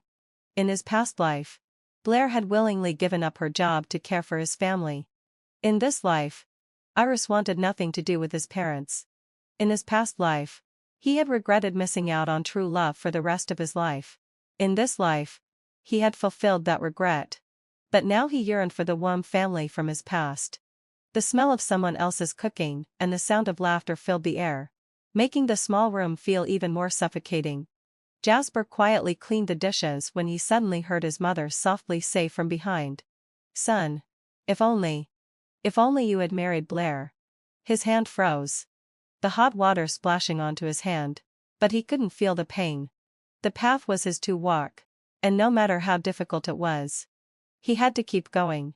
With his mother bedridden, her speech becoming more slurred, Jasper grew anxious, taking her to the hospital again and again. But the doctor said she needed to take her medicine regularly and be well taken care of, and there was a chance they could control her condition. Jasper also went to plead with Iris. He was truly unwilling to accept it. He had finally been reborn, how could he let his life turn out this miserably? By then, Jasper's father's incident was long over, and it hadn't affected him. Iris seemed to have let go of her worries. Out of some lingering sense of loyalty, she returned home with Jasper. Jasper was pleased. He felt that, in this life, he would never make the wrong choice. Difficulties were temporary. As long as he could endure for a few more years, Everything would be fine. In stark contrast to the gloom surrounding the Jasper family was Blair's increasingly brilliant life. She threw herself into medical research and practice wholeheartedly. With her previous life's deep foundation and her quick hands in this life, her acupuncture skills grew more exquisite. And combined with the secret formulas passed down in the Blair family, she cracked several difficult cases and published several highly influential academic papers. She was no longer just a renowned doctor at the military hospital. She had become a rising star in the national Chinese medicine community. Awards and honors came one after another, and she stood on higher and higher podiums, accepting praise and recognition from all sides. Blair was happy, genuinely happy. In this life, she no longer had to look up to the achievements of her peers. She didn't have to suffer the sorrow of no longer being able to hold the silver needles late at night. With her own efforts and talents, she had earned the respect and glory that the name Blair deserved. No one would ever introduce her again with the habitual prefix, the wife of the old Jasper family. People would say, "That's Drive Blair," or "That's the daughter of Drive Blair's father." Her medical skills are exceptional. She was simply Blair, an independent, strong, and radiant Blair who shone in her field. On the day Blair was 3 months pregnant, Hugo received a top-secret mission notification. Staring at the red confidential stamp on the document, he remained silent for a long time. The night before his departure, Hugo deliberately returned home early and spent 2 full hours busy in the small kitchen. When Blair returned home from work, the table was already filled with all her favorite dishes: steamed fish, sweet and sour ribs, stir-fried vegetables, and a bowl of steaming chicken soup. "What's the special occasion today?" Blair asked in surprise, then noticed the solemn expression hiding in her husband's eyes. Hugo pulled out her chair and spoke gently. "I just wanted to cook for you. You're eating for 2 now, so you need to eat more." At the dinner table, Hugo kept filling Blair's plate, but his gaze kept inadvertently lingering on her still flat stomach. Blair put down her chopsticks and gently took his hand. "Hugo, are you going on a mission?" she asked. Hugo froze. He neither confirmed nor denied it, but simply clasped her hand tightly. "Blair. Blair gently placed his hand on her abdomen, where their first child was growing. Though she couldn't feel the baby's movements yet, both of them could sense the heavy hope that was blossoming inside her. "Hugo." Blair gazed into his eyes, her voice soft yet firm. "I will wait for you, and the baby will wait for you. No matter what happens. You must remember there is always someone waiting for you to come home." Hugo's eyes instantly reddened. He bent down and pressed his ear to her belly, as if trying to hear the baby's heartbeat. "I will." His voice was hoarse. "For you too. I will return safely." That night, they fell asleep in each other's arms, not speaking another word, but holding each other's hands tightly. The next morning, Blair woke to find the space beside her empty. On the bedside table was a letter, the envelope marked with Hugo's familiar handwriting, "To my beloved Blair and our baby." The letter was short, only a few lines, but it made Blair's tears fall uncontrollably. "Blair, wait for me to come back and name the baby. If it's a boy, he will be named Bxen. If it's a girl, she will be named Lane. I wish for you both to have a peaceful life." Outside the window, the sun was slowly rising. Blair stroked her slightly swollen belly and whispered, "Baby, we will wait for Daddy to come home." A month passed, and Hugo's whereabouts remained unknown. That evening, Blair's father arrived at her house, heavy-footed, holding a telegram in his hand. Seeing his serious expression, Blair's heart sank. "Blair." Her father's voice was dry. "Hugo is missing at the border." The teacup in Blair's hand shattered on the floor with a sharp crack. She recalled Jasper's warning. Remembered the comrade who had sacrificed his life in her previous life. Was it truly inevitable that the trajectory of fate could never be changed? She touched her noticeably swollen belly. "No. It can't be. He promised he would come back." For the next few days, Blair forced herself to go to work, but every night she tossed and turned. Unable to sleep, she began to comfort herself with the letter Hugo had left behind, thinking of the name for their child, thinking of peace, and how their baby needed a complete family. Just as everyone around her was slowly losing hope, on a drizzly afternoon, a familiar, stumbling figure appeared at the entrance of the hospital, leaning on a stick. Blair. The familiar call made Blair, who was doing her rounds, shiver. She turned around in disbelief, seeing the person she had missed day and night leaning against the doorframe. He was covered in mud, his left leg bent awkwardly. But he wore the smile she knew so well. Hugo. Blair rushed over to support him, tears blurring her vision. I knew you would come back. Hugo smiled weakly. I told you. I would come back to name the baby. It turned out that Hugo's squad had been ambushed on their way back after completing their mission. To protect his comrades. Hugo was seriously injured and fell off a cliff. With incredible willpower, he had dragged his wounded leg through the jungle for over 20 days before finding his way back. He could have gone to a hospital earlier for treatment, but he chose to endure the pain and return to Blair as quickly as possible. The hospital immediately organized a team of doctors. But the diagnosis was disheartening. The leg injury had been delayed for too long, causing severe nerve damage. It was feared that he might never be able to walk normally again. Blair held Hugo's hand tightly. Trust me. I will heal you. She took out the Blair family's ancestral medical book and, using the knowledge from her past life, developed a special treatment plan. Every evening after work, she would treat Hugo with acupuncture and medication, often working late into the night. Blair. Don't overexert yourself. Even if my leg is damaged, I'm still a man, and I can take care of you and our son. Hugo said, his heart taking as he looked at her increasingly gaunt face. Blair's hands trembled as she held the silver needles. As long as I'm here, your leg won't be ruined. I will watch you become a great general. 3 months later. One morning, Hugo suddenly felt a faint pain in his injured leg, under Blair's astonished gaze. His toes twitched slightly. Hugo hugged his wife tightly. I can feel it. Blair. Your medical skills are incredible. The doctors all declared it a medical miracle. The day Hugo was discharged from the hospital, he held their newborn son in his arms and said to Blair, let's name him Nianan. After going through life and death, we know how precious peace is. Jasper heard about Blair giving birth to a son and sent a gift. Looking at the silver pendant that had once hung around her son's neck in her previous life, Blair frowned but still didn't refuse. She occasionally heard news of the Jasper family. Iris did return but couldn't bear it for long, leaving after just a month of caring for Jasper's mother. In the narrow alleyway, the air was thick with the scent of traditional Chinese medicine. Jasper's mother, bedridden, poured all her resentment over their family's decline onto Iris. Star of misfortune. Every time Iris came near, Jasper's mother cursed in a slurred voice. It's all your fault. You ruined my son. Iris was extremely aggrieved. Mom, please make sense of this. What does the trouble with the Jasper family have to do with me? It's you. Jasper's mother slammed her hand on the bed in agitation. If it weren't for Jasper marrying you, how could this have happened? Jasper found himself caught in the middle. Torn. He knew better than anyone that today's predicament had nothing to do with Iris. It was all the result of his own choices. But seeing his mother in so much pain, he could only softly persuade her. Mom, this really isn't Iris's fault. Please take your medicine and focus on getting better. To Jasper's mother, his words clearly sounded like favoritism towards his wife.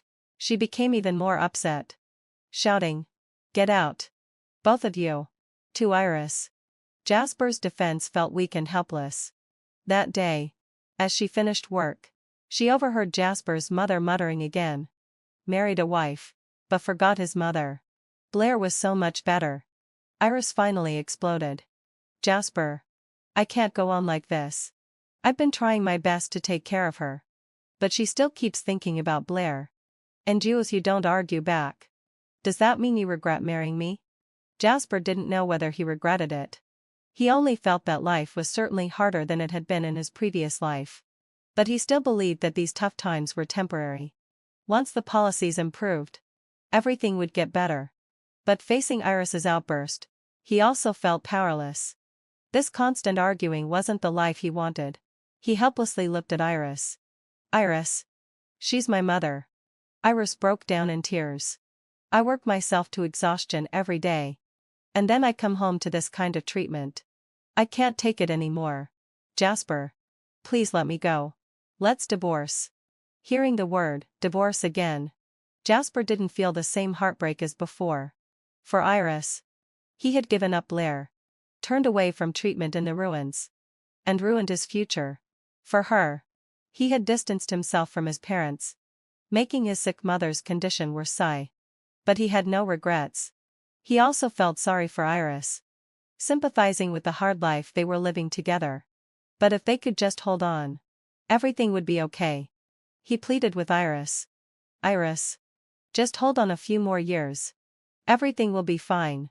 You can't let go of your mother. And I don't want to be a malicious daughter-in-law. The best outcome is for us to separate. Or I'll go mad. And I don't know what I'll do then. Despite Jasper's insistence. Iris still divorced him. Jasper locked himself in the house and drank himself into a stupor. In this second life, he had married the woman he loved. But why had he ended up abandoned and by all? In his past life, he had achieved success and had a harmonious family. In this life, heading fluffy, his career was ruined. And even his marriage was falling apart. He had only made one choice. How had it come to this? He had only made one choice. Why had he gained nothing? The next time Jasper's name appeared in the news, it was because he was arrested for speculation and smuggling. By then, Hugo had become the leader of the military district. Upon hearing the news, he couldn't help but sigh. How did the king of soldiers end up like this? Blair sighed lightly. It's fate. And timing. Actually, according to the policies at the time, Jasper should have been sent to the Northwest. But it was Blair who had secretly arranged things with Hugo, turning it into an on-site investigation instead. Not for any other reason. Just for Jasper's mother. If Jasper had been sent away, that bedridden elderly woman would not have survived. After being released, Jasper disappeared with his mother. That disappearance lasted for 10 years. On a quiet afternoon 10 years later, Blair saw a familiar figure in the hospital hallway. Jasper stood by the window, looking thinner than she remembered, but his expression was more composed. He walked over to her. His voice rough with the passage of time. Blair. Thank you for what you did all those years ago. Blair calmly corrected him. I didn't help you. I helped your father and mother. Jasper didn't thank her again but instead shared the experiences of his 10 years. He had taken his mother south and built a new life for himself with his own abilities. And when the policies improved, he became a big boss. But his mother had remained in that distant land forever. As for his father, although he was eventually vindicated, his health had already deteriorated. He passed away within 2 years of being exonerated, missing out on 30 years compared to his previous life, where he lived to 80. Jasper smiled bitterly. In my previous life, my regret was Iris. In this life, it's my parents. Life is always full of regrets. He was merely reflecting, thinking that Blair wouldn't understand his words. But Blair calmly responded. Life isn't about right or wrong. It's about different choices. As long as you felt it was worth it at the time, and you don't regret it later, that's enough. In your past life, you held on to your regret for decades. In this life, don't carry any more. Jasper suddenly raised his head, reading something in her clear gaze. You've come back? Blair nodded. Jasper asked, so do you hate me? Blair shook her head. Why would I hate you? In my past life, it was my own choice. I must bear the consequences of it. Jasper bowed deeply to her. I'm sorry for everything. For both the past and present, but I've never regretted it. This time, Blair didn't avoid him, accepting his apology with calm grace. She knew that a man like Jasper would never regret his own choices. After that, Jasper disappeared. It was many years later that Blair read about him in the newspaper. He had become a well-known entrepreneur in the South. He never remarried. And after his death, he donated all of his assets to the country. Year 6 of our marriage. In the 6th year of our marriage, Caleb's workplace allocated us a 2-room bungalow. I was overjoyed and told our daughter that she would finally have a bed of her own. But Caleb responded coldly. This room is for Serena and her daughter. You and our girl will still sleep on the floor. In my past life, I had fought him fiercely over this. And he eventually gave in. But while I was away on a business trip, he broke his promise and brought Serena home, forcing our daughter to sleep on the floor. When she came down with a high fever and cried that she felt terrible, he was busy telling Serena's daughter a bedtime story and let our daughter slip away. Breathless. In this second life, I calmly laid out the bedding on the floor and said, whatever. After work, I went to pick up Leela from daycare. When we got home, I saw clothes thrown messily all over the floor. The room that had originally belonged to Leela was now decorated with photos of Serena and her daughter. The neatly folded clothes in the wardrobe had been tossed out. The few belongings Leela and I had were treated like trash, all thrown out into the yard. Serena saw me come back with my daughter and looked surprised, her face full of mockery. With a tone of disgust, she said, "Sorry, Elena. I was just clearing out the junk from the house. Caleb said I could move in here with my daughter. Sorry to trouble you, and your girl, you'll have to sleep in the kitchen tonight." There was not a trace of apology in her proud smirk, only arrogant ridicule. I glanced at the princess bed inside the room, my fingers digging into my palm as I let out a bitter laugh. That bed was a brand new city model, costing at least 50 yuan. Serena didn't even have a job. It was obvious Caleb had bought it. Just last month, I had asked him to buy Leela a 1 yuan pencil case. He had lashed out at me, accusing me of not being frugal, saying Leela was spoiled and always comparing herself to others at school. He made 25 yuan a month, yet could spend 50 yuan on a bed for Serena's daughter but wouldn't spend a single yuan for his own. And all because that bed was meant for Serena's child. In my past life, I never understood why Caleb treated Serena's daughter so well. It wasn't until the moment of my death that I found out Serena was his first love. And he had never stopped longing for her. Leela crouched down to pick up her clothes, looking at me with tears brimming in her eyes. "Mommy, why did Daddy give my room to someone else?" I stroked her face gently and replied with a faint smile. "We can't control what he does." Just as I finished laying out the bedding in the kitchen, Caleb came home. He was carrying a fish, smiling as he walked toward me, and called out with rare intimacy, "Wife, I bought a fish.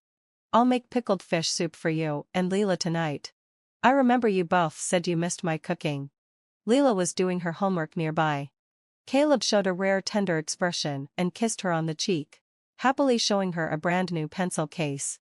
"Leela, look, Daddy got you the newest pencil case. Do you like it?"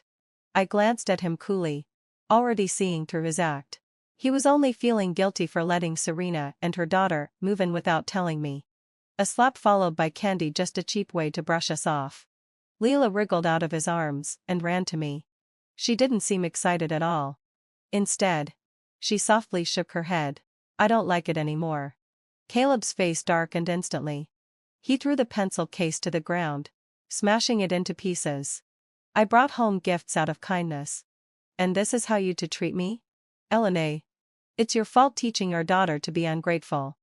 I immediately pulled Leela into my arms, my heart sinking with a bitter ache. I scoffed. "Yeah. I guess the two of us are just hard to like." Leela, frightened, cautiously brought him a cup of hot water and tried to comfort him. "Daddy, here's some water. Please don't be mad." But Caleb was still furious. He knocked the cup from her hand, shouting, "Who wants your stupid water? You're just like your mother, so annoying."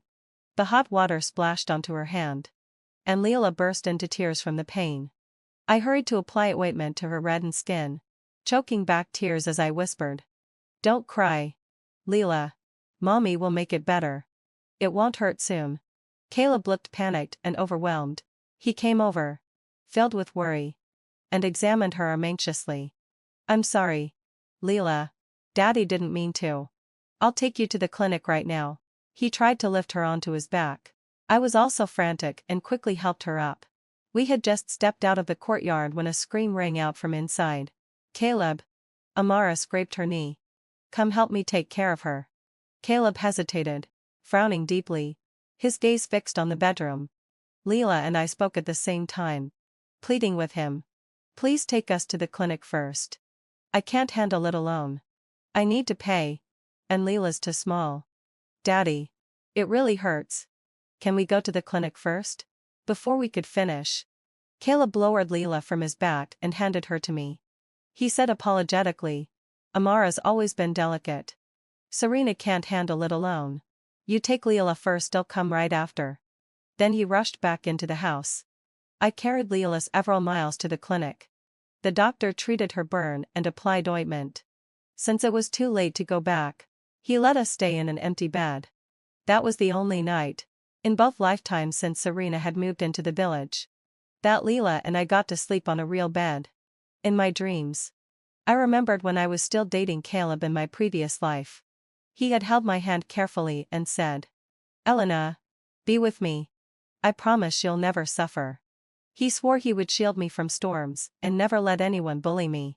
So I followed him into his home. In the beginning, there wasn't even any furniture, just a bed. Caleb was incredibly driven. He said he wanted me to have a good life. He often picked up tutoring gigs after school, grading papers, preparing lesson plans, writing teaching notes, sometimes staying up until 3 or 4 in the morning. With the money he made from that first month of all-nighters, his hands chapped and blistered from the cold, he bought me a pair of wool gloves. 20 yuan. It had taken him over a month and multiple rounds of frostbite to earn that much. I was deeply touched and laughed, telling him not to waste money so carelessly. He put gloves on my hands, smiling like a ray of winter sunlight. If you wear them, you won't keep getting chilblains. As long as it's good for you, it's all worth it. Later, our days kept getting better. The furniture filled the house. We moved to a bigger place. Then Leela came along. Everyone joked that Caleb was the model husband of our alley. This went on for 7 years until Serena showed up in the countryside with her child. Caleb stopped sharing a bed with me, made me and Leela sleep on the floor. I thought he was upset about something at work, so I took Leela there to cheer him up. But I saw him walk out of the daycare center, beaming, holding Serena's child by the hand. He scooped the little girl up in his arms and said with a smile, "From now on, how about letting Uncle be your daddy?" I froze mid-step with Leela, as if my chest had been split open by a heavy blow. The pain nearly took my breath away. That smile. He had never shown it to me or Leela. Because he didn't love us. Because in his heart, Serena would always come before me. That's why he could be so cruel, forcing a mother and her child to sleep on the freezing floor, while giving Serena our bed. If I hadn't found out everything before I died in my past life, I might never have understood how he could be so heartless. When Leela got a burn on her arm, I did see a flicker of guilt and pain on his face. I still left a sliver of hope for him, thinking maybe he hadn't sunk completely beyond saving. That's why I once grabbed his sleeve in the courtyard and begged him to help us. But the truth is, Caleb always chose Serena. He didn't love me. He didn't love my daughter. That fact wouldn't change just because I got to live again. His coldness, indifference, and guilt toward us, it was exactly the same as in the last life. I hugged my daughter tightly and silently made a vow in my heart. Time. All I wanted was for Leela to live a healthy life. I sent Leela to daycare early, then went to my workplace to tell the party secretary I accepted the transfer to Shanghai. The secretary was thrilled. "Elena, you've finally come around. With your university degree, you'll have much more room to grow in Shanghai." In my past life, the secretary had suggested this to me many times. Even said I could transfer my household registration there. When I told Caleb, he said the secretary was lying. That if I went, he'd divorce me right away. I foolishly thought he was only trying to protect me from getting cheated. But the moment I turned my back, he gave that information to Serena, who snatched the opportunity and got promoted. Yes, secretary, I want to leave as soon as possible. I didn't want to spend another minute around Caleb. The secretary was delighted by my decision and told me I could pack up and leave. The work unit would cover the train ticket. Caleb and I had never even registered our marriage. Looking back, maybe that was fate. It meant I could leave with Leela without any strings attached. I immediately bought a train ticket at the station and came home to pack. But the moment I stepped into the courtyard, I heard the sound of lovers whispering in the inner room. Serena's coy voice floated out. Caleb, you're so impatient. This is your house. We're not afraid Elena might come back all of a sudden? Caleb's lazy, indifferent voice followed. Even if she sees, all she'll do is run off and cry. What could she possibly say? I let out a cold laugh. Caleb really did know me. In my past life, faced with something like this, all I could do was cry. But this time, I didn't hesitate. I pushed the door open. When Caleb saw me, his face instantly darkened, glaring at me with displeasure. Who told you to come back? I scoffed lightly and said, this is my house too. Serena got up slowly, deliberately unfastening two buttons of her blouse to show off the red marks on her collarbone as she looked at me provocatively. Elena, she said mockingly, we were just talking about you. Where did you go last night? Taking a child out so late. I bet you didn't want to spend money on a guest house. Don't tell me you stayed at some other man's place? She laughed and glanced at Caleb. His face turned grin as he looked me up and down. His eyes ice cold. Clearly, heading fulfilled and sorry. He already believed her. Elena, have you no shame? He barked. I don't know what I ever saw in a woman as loose as you. His icy glare stung. I couldn't even muster the strength to argue. Think whatever you want, I said flatly. Then I turned and started packing Leela's and my clothes. Serena laughed harshly and snuggled into Caleb's arms. Sneering. Caleb, I told you not to consider her. Let Amara go to Peach Blossom Elementary instead. She gave me a contemptuous glance and said sarcastically, with a mother like that, what kind of daughter could she possibly raise? What a waste of a spot. My hands paused at her words. I found them laughable. I didn't even bother arguing. I just replied coldly, I don't need him to consider me. My indifference enraged Caleb. He stormed over and tossed all the clothes I had just packed onto the ground, growling, heading so still I'd say. Elena, I was waiting for you to come back so we could discuss whether to send Leela or Amara to Peach Blossom Elementary. But now, forget it, you don't deserve a chance. Peach Blossom Elementary was the best school in the area. Caleb, as a teacher, had one guaranteed admission slot. He'd said he was still deciding. But in truth, he'd never considered Leela. In my past life, after sending Amara there, he only told me about it afterward. He even pretended to be kind, saying Leela was still young and didn't need school yet, that there'd be a spot next year. But the following year, Leela was already dead. She died in bed. The memory deepened my disappointment in Caleb. Looking at the mess of clothes on the floor, it felt just like our relationship, chaotic, beyond repair.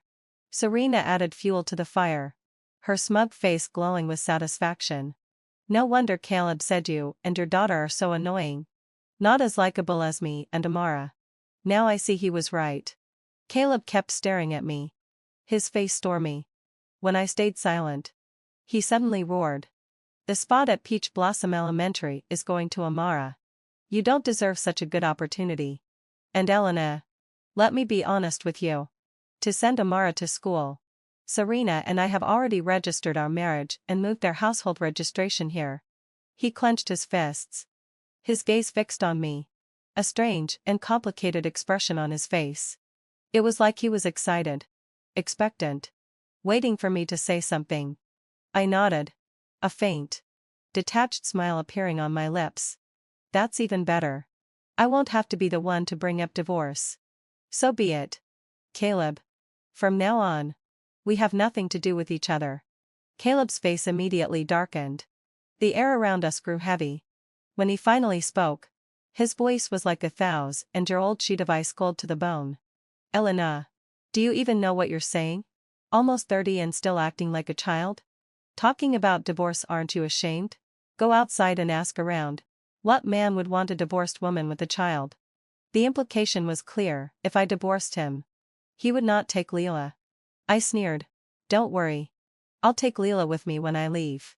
Serena clung to his arm, watching the scene like it was entertainment. She scoffed. Elena, you've worked for over a decade, and your unit still hasn't allocated you a place to live. Where exactly do you think you'll go? She was good at stirring things up. Caleb immediately connected the dots and assumed I must have found another man outside. He suddenly stormed toward me and grabbed my wrist with a vicious look. Elena, are you seeing another man behind my back? I shook myself free with a cold laugh, not bothering to argue.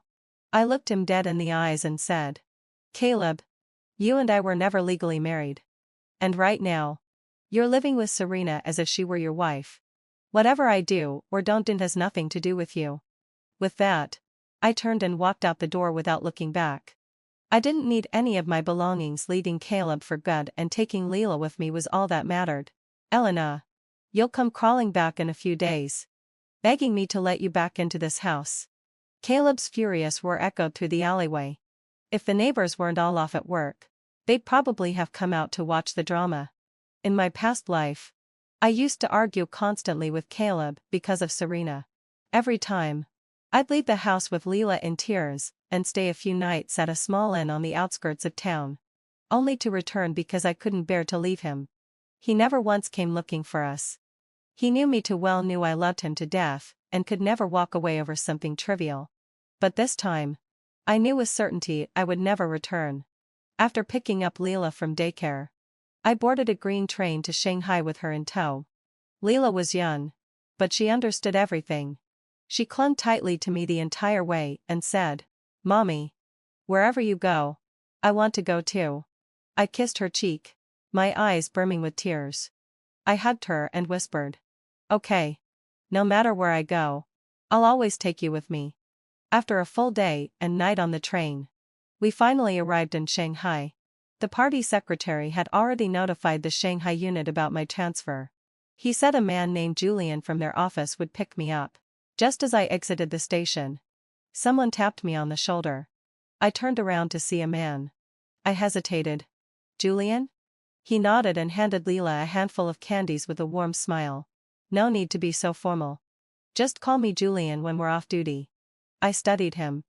I had imagined Julian to be a pop-trailed middle-aged man after all. Being a party secretary usually meant years of experience.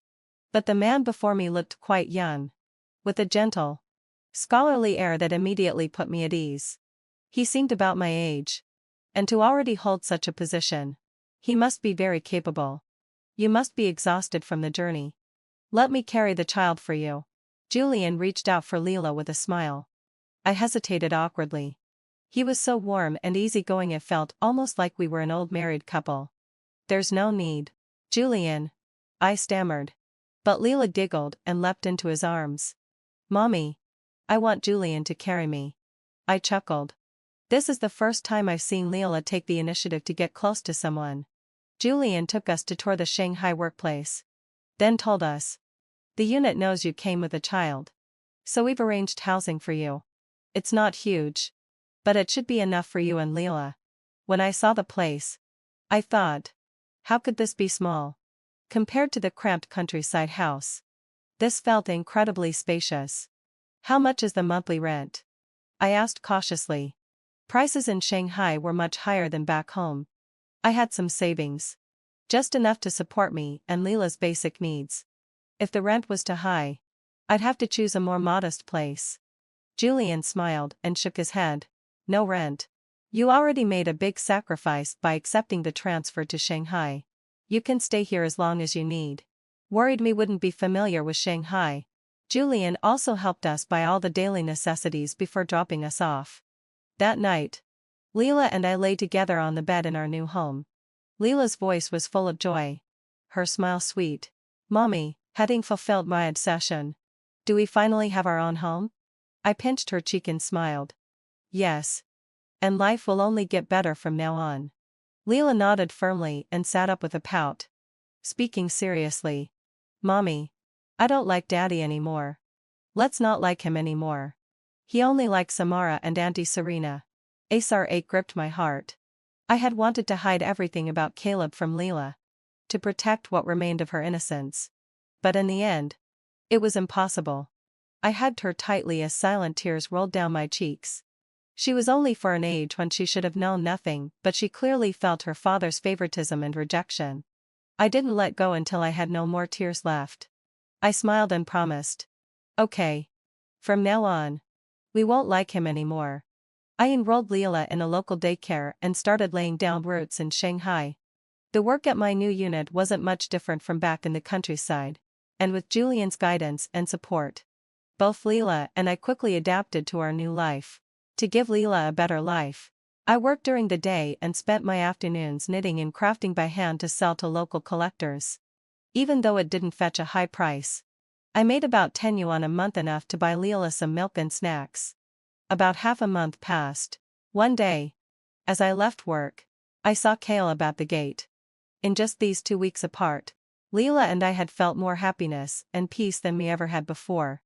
Time flew by.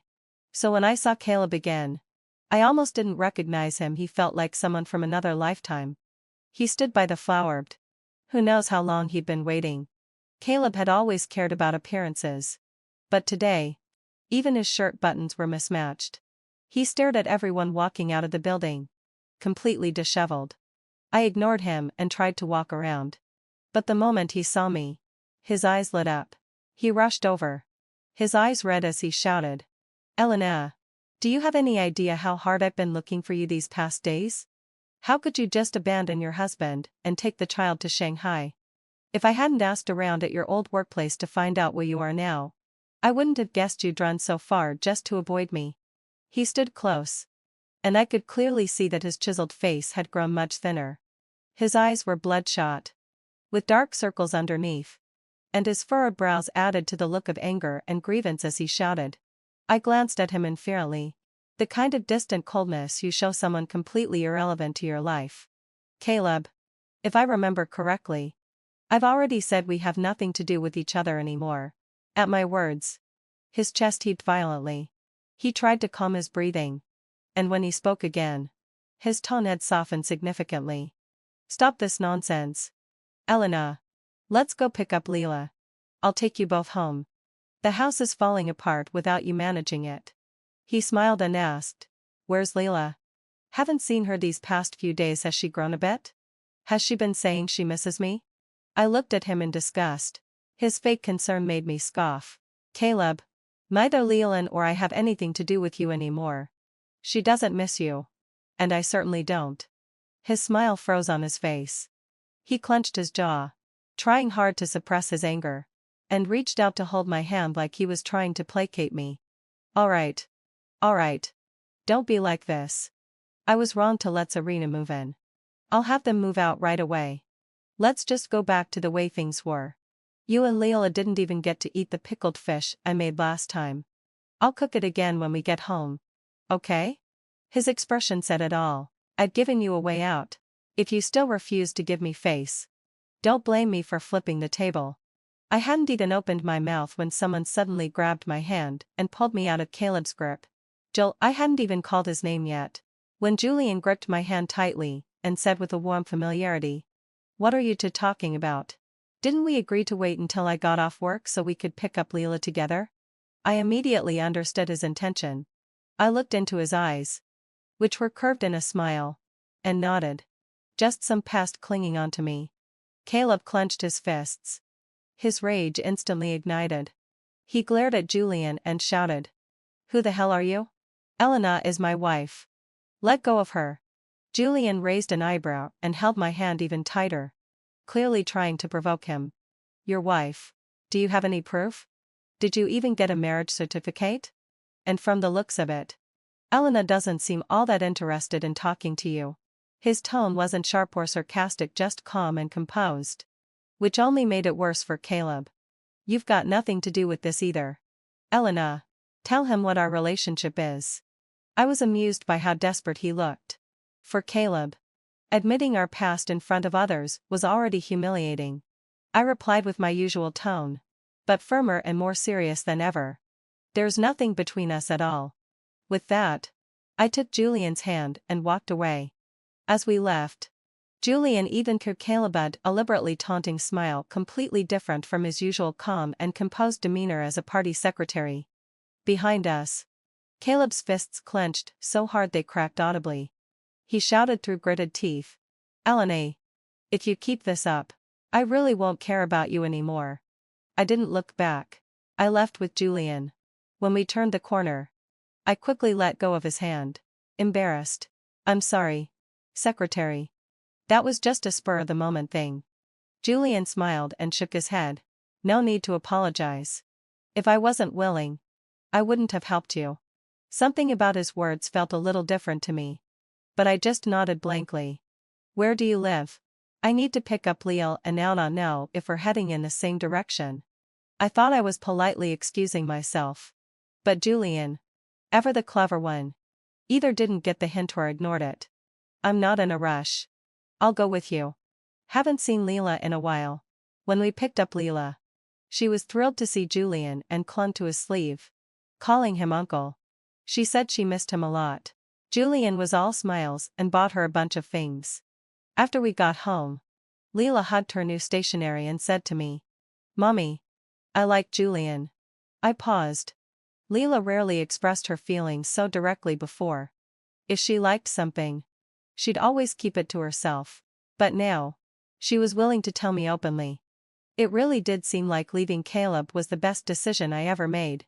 A month passed, and I read in the paper that Shanghai was planning major economic development. It reminded me of how, in my previous life, it was around this time that commercial housing started to go on sale. Most people thought that since there were units provided housing, there was no need to buy. So few people did. Later, when the economy boomed, the price of commercial housing skyrocketed, and people had to queue just to buy a unit. I checked my bank, but I had over 20,000 yuan saved up. 10 years of savings. Housing was still affordable then. So I gritted my teeth and bought a small apartment. I didn't tell anyone. The news about Shanghai's development was everywhere. And my colleagues started talking about it too. One of them asked, "Elena, I heard you just came to Shanghai from the countryside a month ago. How much is your rent?" I sensed something off in her tone and tested the waters. "Isn't housing provided by the work unit?" She laughed. "There's no such thing in Shanghai. The unit gives you a housing allowance of a few yuan a month at most. So where do you live?" Instinctively, I glanced toward Julian's office. My heart beat a little faster. And I replied, "Wouldn't lie. In the Puxi district." Oh, that area is really expensive. But I heard Julian used to live there too. Are you too close? I shook my head, deep in thought. Close? Honestly, hadn't vibe sorry. I wouldn't say I was close to Julian. At most, we were just colleagues in the same workplace. Maybe he treated me better because I was one of the few highly educated people around. But that didn't quite explain it either. Nervously, I knocked on his office door with my documents in hand. Julian smiled slightly. "Come in." After handing over the paperwork, I brought up the issue of the apartment. "Julian, the house I'm living in right now, did you rent it for us?" A real look of surprise flickered across Julian's face. But he didn't seem particularly shocked that I had found out. He kept smiling, eyes fixed on the photo frame on the table. "Elena, I don't think you remember me, but we went to the same high school." He looked at me seriously and said, "I never got married all these years because of you. I've always liked you, always been waiting for a chance.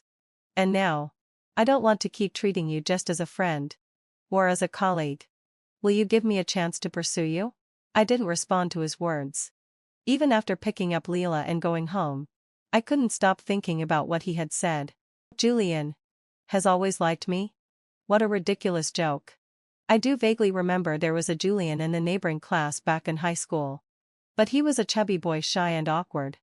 He once asked me to help him with a problem and told me he wanted to get into the same university as me. I patiently explained the question to him. But his words never really stayed with me. I forgot them as soon as I heard them. I was so lost in thought. I didn't even realize I had burnt the food until Leela said, "Mommy, the food is burning." I quickly turned off the stove. A few moments later, there was a knock at the door. Julian walked in with a large bag of groceries, smiling warmly. Did I come at just the right time? I smelled something burning outside. I gave a sheepish laugh. My mind was still filled with what he had said that afternoon. The atmosphere felt strangely delicate with him around. Julian, however, didn't seem to feel the same tension. He rolled up his sleeves and said, "Let me do it. You sit and take a break." I tried to refuse. But he seemed to see right through me and smiled. Don't take what I said this afternoon too seriously. I just want to get a little closer to you. Not make you feel pressured. Just as he finished speaking, the door knocked again. I was almost relieved to have an excuse to escape the conversation, but when I opened the door, I wished I hadn't. Standing there was Caleb, whom I hadn't seen for over a month. In the freezing winter, he wore only a thin jacket. He must have been standing in the cold wind for a long time, because the chill surrounding him felt like it had swept in with the weather. To be honest, I had seen glimpses of him several times this past month, but ever since he tried to harass me last time, Julian had arranged for security around my workplace, so Caleb hadn't been able to get near me again. Now, he looked into the house anxiously, and when he saw Julian casually cooking in the kitchen, his eyes red and he grabbed my wrist. Elena, stop this. Please, I can't live without you. Leela needs her father. How can another man possibly love her like I do? I looked at him coldly and yanked my hand free. That's none of your concern anymore. Caleb sighed. Faced with my icy tone, he looked oddly pitiful, almost humble. He lowered his voice and said, "Come on. Don't do this. Serena is gone now.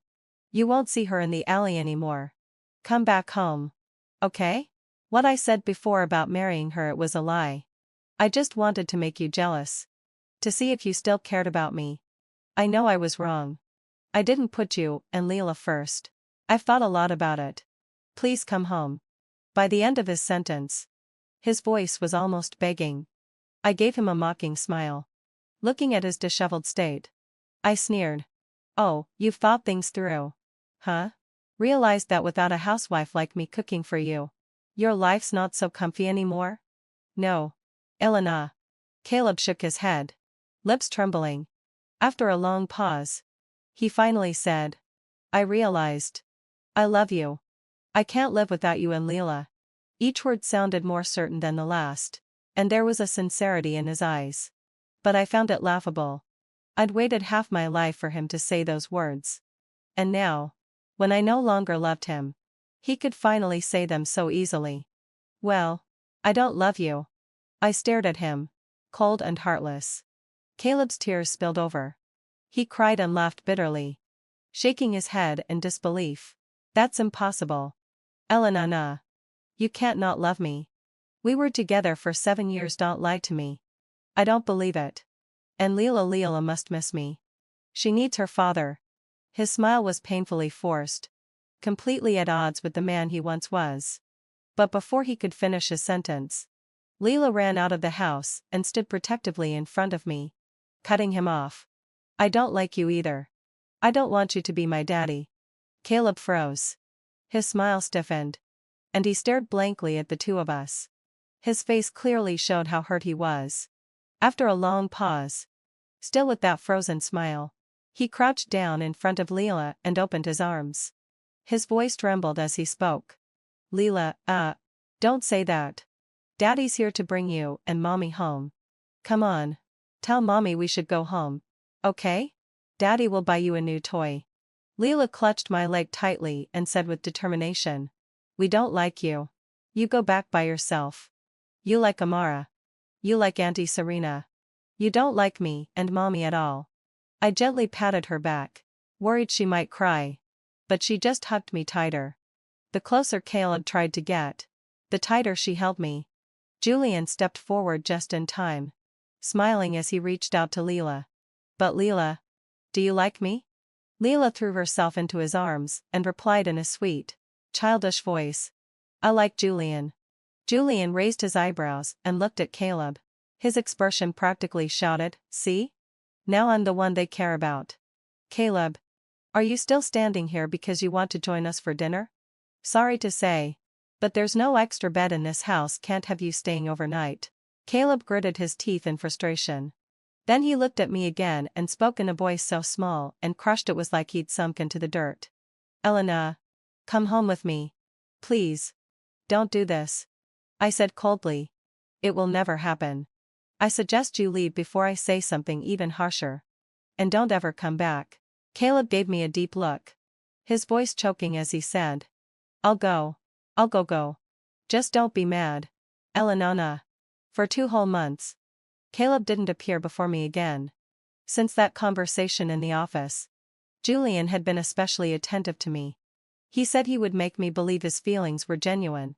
And I truly felt his sincerity. With the encouragement of our colleagues, I started a relationship with him. Not long after, he eagerly proposed marriage. When I handed out wedding candies at work, everyone showered us with blessings. Someone even said, "I just knew Julian had a thing for you from the beginning. He's always so cold to everyone. But with you, he was unusually warm." It was obvious. That's when I realized he had always treated me differently.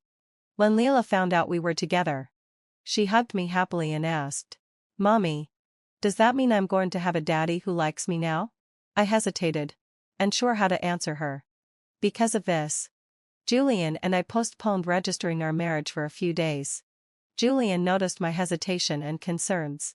On the day we were supposed to get the marriage certificate, he first took me to sign a share transfer. These are shares in a supermarket I invested in. The dividends aren't much for now, but they'll be worth a lot in the future. This is a guarantee for you and Leela. I was stunned as I looked at the agreement. Those shares must have cost at least 50,000 yuan. That wasn't a small sum. I knew it was all the money he had.